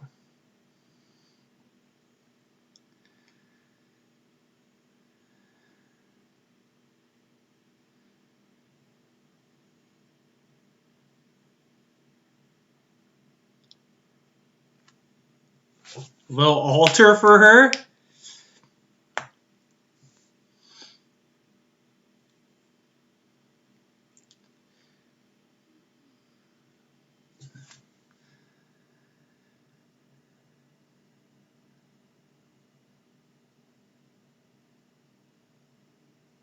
Protection stones. I mean, dude, once you said you were serious, I took you serious. But like when you said it the first time, like I did think it was mostly just a joke. Dude, so I went on a spiritual journey, dude. I saw the protection rituals. I saw them. I observed them as protection spells, and like, dude, I saw that for sure. Kind of crazy. I didn't see anything about rocks though. We did not talk about rocks.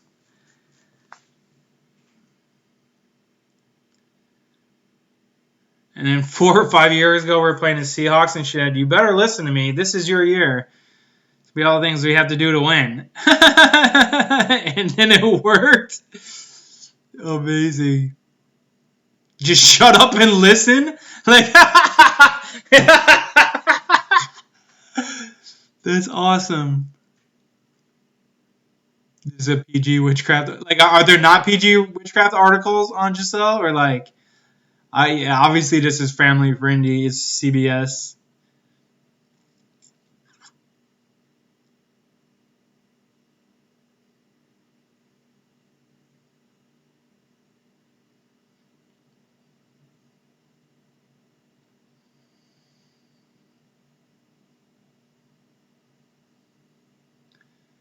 Yeah.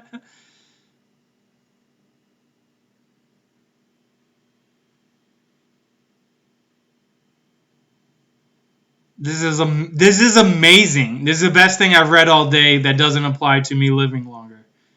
And like, dude, maybe it does. Like, who am I to judge? Who am I to judge? There's so much stuff out there we don't know. Yeah, but the fact that they're willing to even touch on it, like, that to them is extreme.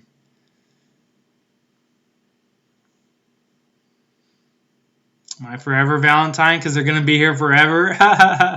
Amazing.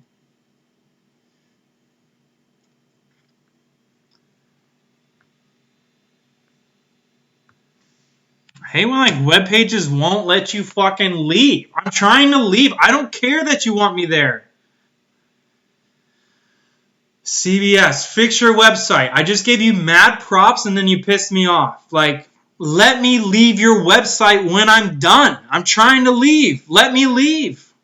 That's not cool. Like when you gotta make me, like companies that make me click multiple buttons to deny cookies, it should be one click. Like I live in fucking Europe. Anyone that makes me more than one click, I hate you as a web developer. You're a jerk. Fix your website. I will die on this hill. It's pathetic. Like, if that is how you have to get your information, is through manipulating people to being lazy, you're a terrible person. I don't care if that strategy works. It's terrible. Fix it. Make people's lives easier. And if your content is good, they will consume it. If it's not good, you're going to fucking fail anyways. Give people their freedom.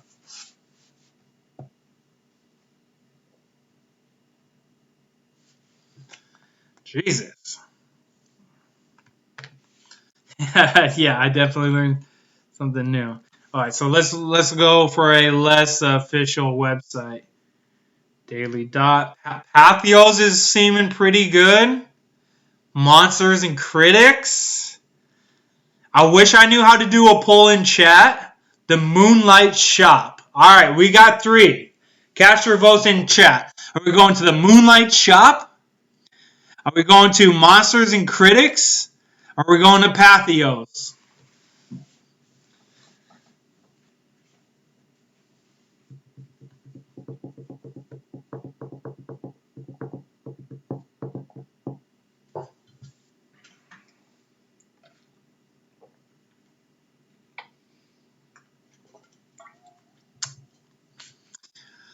Well, I don't know how long the delay is, so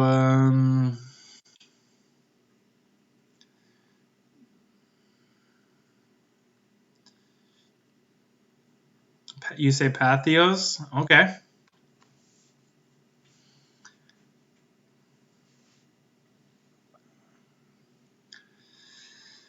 Oh man.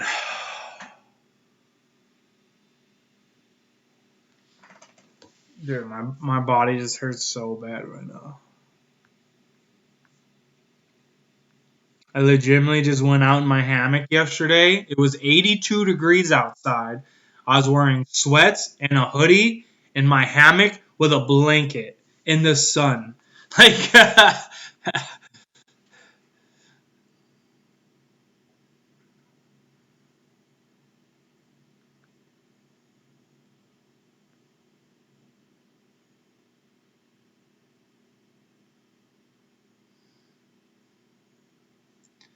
um,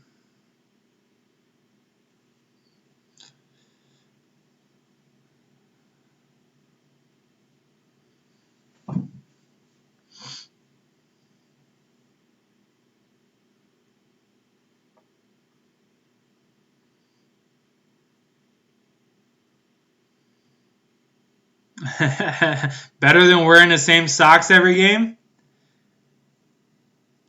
Well, yeah, the first part was like copy pasted.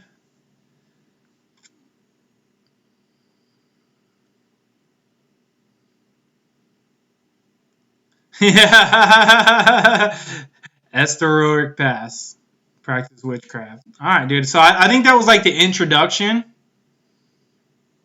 You're heading out, dude. I'm about to head to bed as well. Then, yeah, dude. I'm so fucking sore.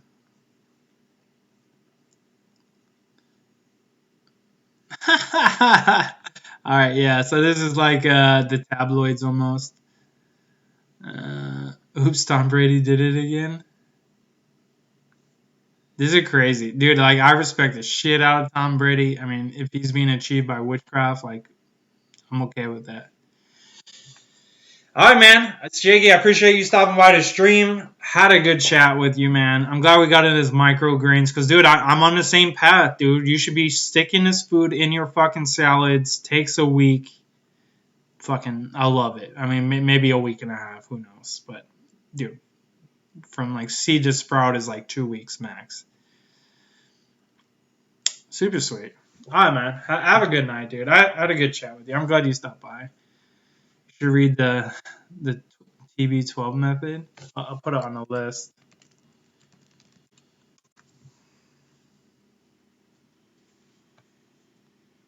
I have been thinking about getting more into like mobility because, dude, I'm not very flexible anymore. So some of my flexibility is good, but like I've always had some like issues with it. Yeah, dude, I'm definitely on like working out and diet for sure, but like I think working out needs to be more than just like developing like deep tissue muscle fibers and fast twitch muscles. You know, like you gotta have mobility and like you've got to be like flexible as fuck, or you're not actually really that athletic. And so like you got to do both, or you're just gonna be like like Mason, who's like stuck in one position for the rest of his life. Like dude should have done more yoga. Should have probably dyed it some more. All right, man. But yeah, anyways, man, have a good night. I appreciate you stopping by. Pliability, nutrition, hydration, movement, mental fitness. Yeah, intentional for sure.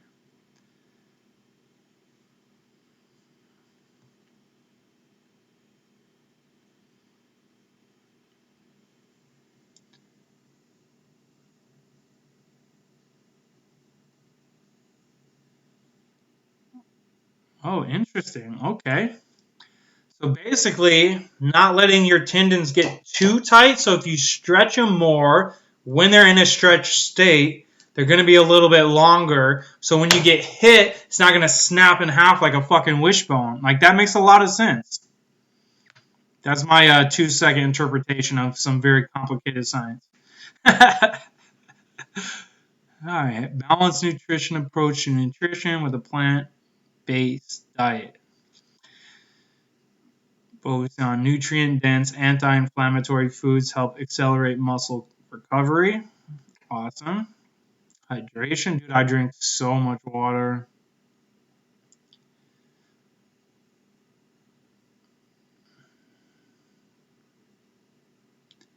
Drink half your body weight in fluid ounces of water. That doesn't make sense.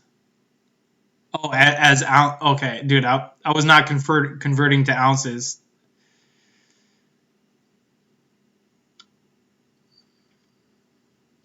So if I weigh, let's just go with 200. I need 100 ounces of water a day. Dude. That's what I'm hitting, and I'm seeing great results, man, dude. I probably lost like in the last week and a half. Like, granted, I've been super sick, but dude, I've lost another like 7 pounds since doing the cleanse. You know, and like you shouldn't lose that much from a cleanse. So like, I was already losing weight, so the weight I was losing plus the cleanse weight has been like a boost to get me down to almost 190 now, where I was like just kind of stuck at 200. But yeah, dude, I'm in like phase 2, so like I start work next week on the 1st. I get my first paycheck the 15th. I'm gonna start some woodworking crafts. I'm gonna start learning how to grow indoor food, and I'm gonna get a nutritionist to help me make sure I'm like. My biggest thing about going vegetarian is I'm worried about overeating. Because, like, I don't know, like, how much vegetables is enough. Like, I'm not sure. You know? So, like, that's where a nutritionist, I think, is going to help me the most. Like, I'm still going to dictate most of my meals. They might be like, dude, you're getting too much of this. You know, like, spread it out a little bit or something. But, like, honestly, it'd be like, dude, you're eating 5 pounds of vegetables when you need 4 pounds of vegetables. Like, that's what I'm worried about. But either way, 5 pounds of vegetables compared to my like McDonald's Taco Bell meal, like definitely still going to be getting like positive gains, you know. But like I still want to maximize, dude. I like, dude, I'm going to be fit like I was in high school, but like probably a little more muscle definition because like I really wasn't well rounded. I was just like all legs, and then like my upper body was just strong, but like it wasn't really like. I never had pecs or anything like that, which like I'm not looking for like huge ones, but like a healthy, like fully developed body, every muscle should have like some beef to it. Oh, dude, I don't drink any coffee. I give up all caffeine. Like maybe if I have a tea once in a while, I'll get some caffeine from that. But dude, I don't drink any caffeine anymore. I just sleep more and eat better, and I exercise. Exercise was the biggest part, but like sleeping and eating so you're not tired, because most of the time people are taking coffee because they didn't sleep enough, and like they should have just gone to bed earlier. So like for me, for example, I was just using it as a coping mechanism for like not sleeping enough, which is like detrimental on so many levels. So like yeah, definitely like I mean I'm not against coffee. I think like a cup of coffee here or there. Like I had a affogato, which is like, I don't know, it's like ice cream with coffee, espresso on it or something. So good. And I didn't even think about it. Like coffee is a bean, you know, and like beans are in my diet. So like I'm okay with coffee. Like I'm not okay with like just like mandating like I start my morning with a pot of coffee like I used to just to get through the morning. Like, but yeah, just better life decisions there. I'm a real boy. Yeah, dude. I like still a little boy. We're always gonna have that. Part of that you gotta keep. You're also a bean. I don't even follow, dude. You're a fucking potato.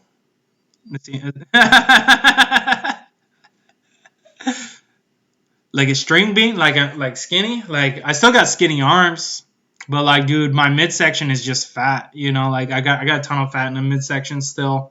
Ton of fat in my legs, which used to be like sculpted, like you would see on a fucking statue. And like, dude, they're kind of chunky. I mean, they're still super strong, don't get me wrong. Probably stronger legs than most, like, adult males. But, like, also a lot of fat hanging off those now. Movement. Yeah, movement's huge. Flexibility. Mental fitness.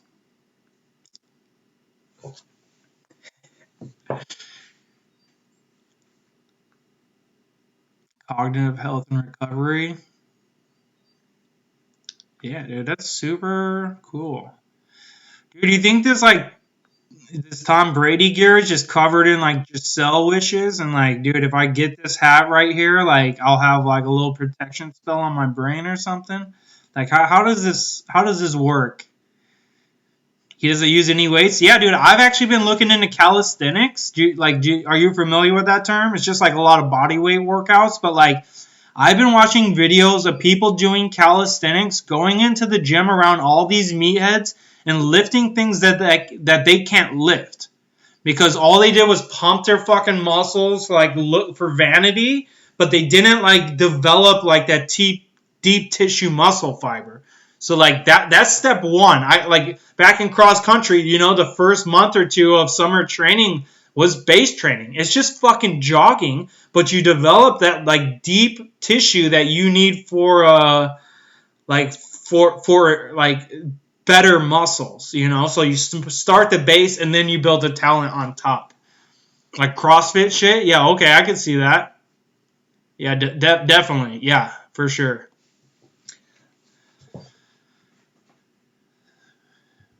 But yeah, dude, I'm definitely like gonna get into pretty good shape. I mean, I fucked up my back snowboarding, so there's only like so much I can go. I've noticed like as I'm getting skinnier, my back is starting to hurt more. Like when I'm not sick, just on a normal basis. So like, I feel like that was like giving me enough pressure between the things that I broke. Like maybe I just gotta get it fixed one day. Who knows? But I really don't want people messing around with that part of my body.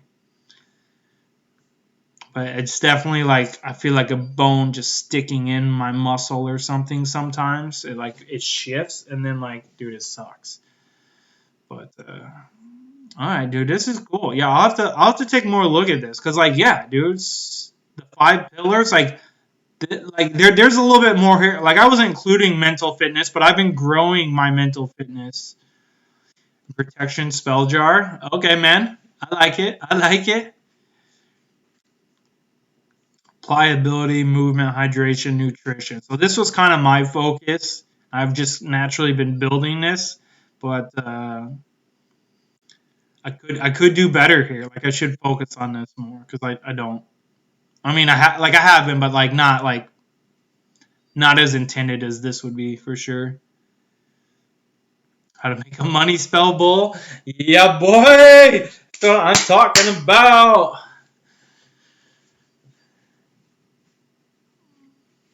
Remember that reading that book in elementary school where it was like all the money in the world? The one kid wished for all the money in the world, so every time they came up with new money currency, it would all end up in his pockets and at his house and stuff. And it was just like, I don't know why they made us read that. Like, there's probably some they're probably just training us to be fucking workers. You know, it's probably just that. You know, don't think about money, just be poor your whole life. That's probably why they taught it to us. You might know a witch. Dude, I bet you know a few.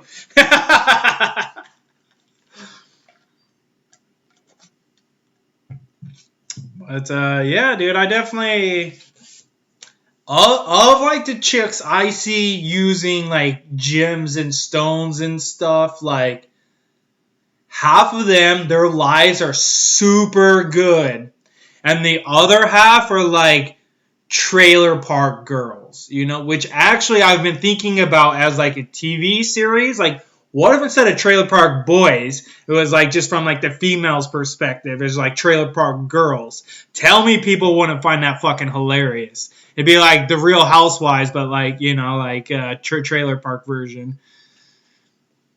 Dude, astrologer, dude, legitimately, yeah, like there's some shit going on. The time and city, dude. I'll have to ask my mom. I don't even know that shit. I know the first one. I think I was born in Maryville. I know the day, but like I have no idea the time. I'd have to ask her. But dude, yeah, let's do it. I'll go for a protection spell.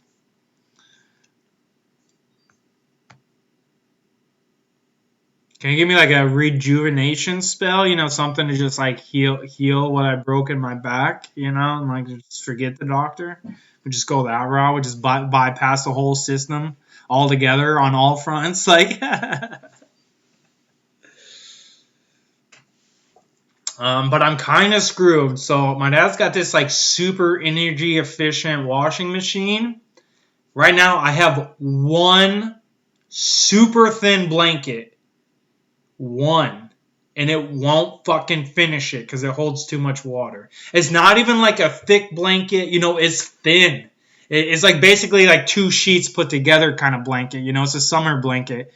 And dude, it just will not fucking stop washing. I'm literally about to put it like in the dryer, like wring it out, just in the sink and just put it in there so full of fucking soap and just move on with my life, dude. Like, I really thought this would be a super easy process, dude. I might just have to go to like one of those like washing machine places and like go that route, which I really don't like because those things will tear up your fucking clothes. But dude, like, I need my towel to be clean, or not my towel, but like my blanket.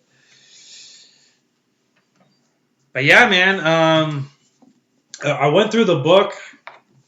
I'm not gonna go through it for you right now because you're about to leave. But let me just give you the chapters real quick. So there's like a breakfast chapter, a noodles chapter, a dumplings and other small things chapter, rice and things that go with rice chapter, salads, and then like desserts. So like, there's a lot there. You know, it's all Asian inspired. So, you know, be very new to me for sure. Minus like the things that are like fried rice and noodles and stuff. But like the rest of it, definitely new. Like she showed some breakfast shit and I was like, wow, never even thought about that. But yeah, man, definitely good chilling with you tonight. I'm going to figure out what to do with my laundry. I'm going to get out of here. But yeah, dude. See, Brant, I appreciate you stopping by as well. Anyone else that stopped by, you didn't say anything, dude. I appreciate you guys. And tune in next time. Eventually, we're going to start doing like full cook channels. Like, we're just going to cook some shit.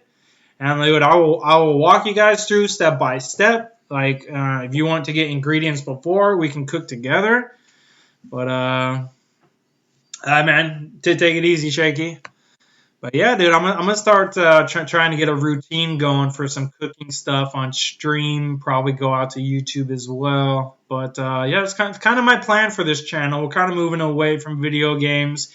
And it's just I'm not good enough to make money from them, and it doesn't add to my life playing for a long period of time. So like I just kind of had to cut that out because I can't moderate it. So like this is something I can do. You know, cook a cooking stream, like you cooked, you finished, you played it, and then, you know, maybe I eat some on stream and we call it a night. That'll be nice and quick. Yeah, I appreciate everyone that, you know, came out to the stream tonight. I wish you guys all the best. I hope you take some of the advice I threw out there and you start Googling and you upgrade your lives, guys. You know, you're a star of your own movie and you can do whatever you want with it. All right, guys, take it easy. Appreciate you.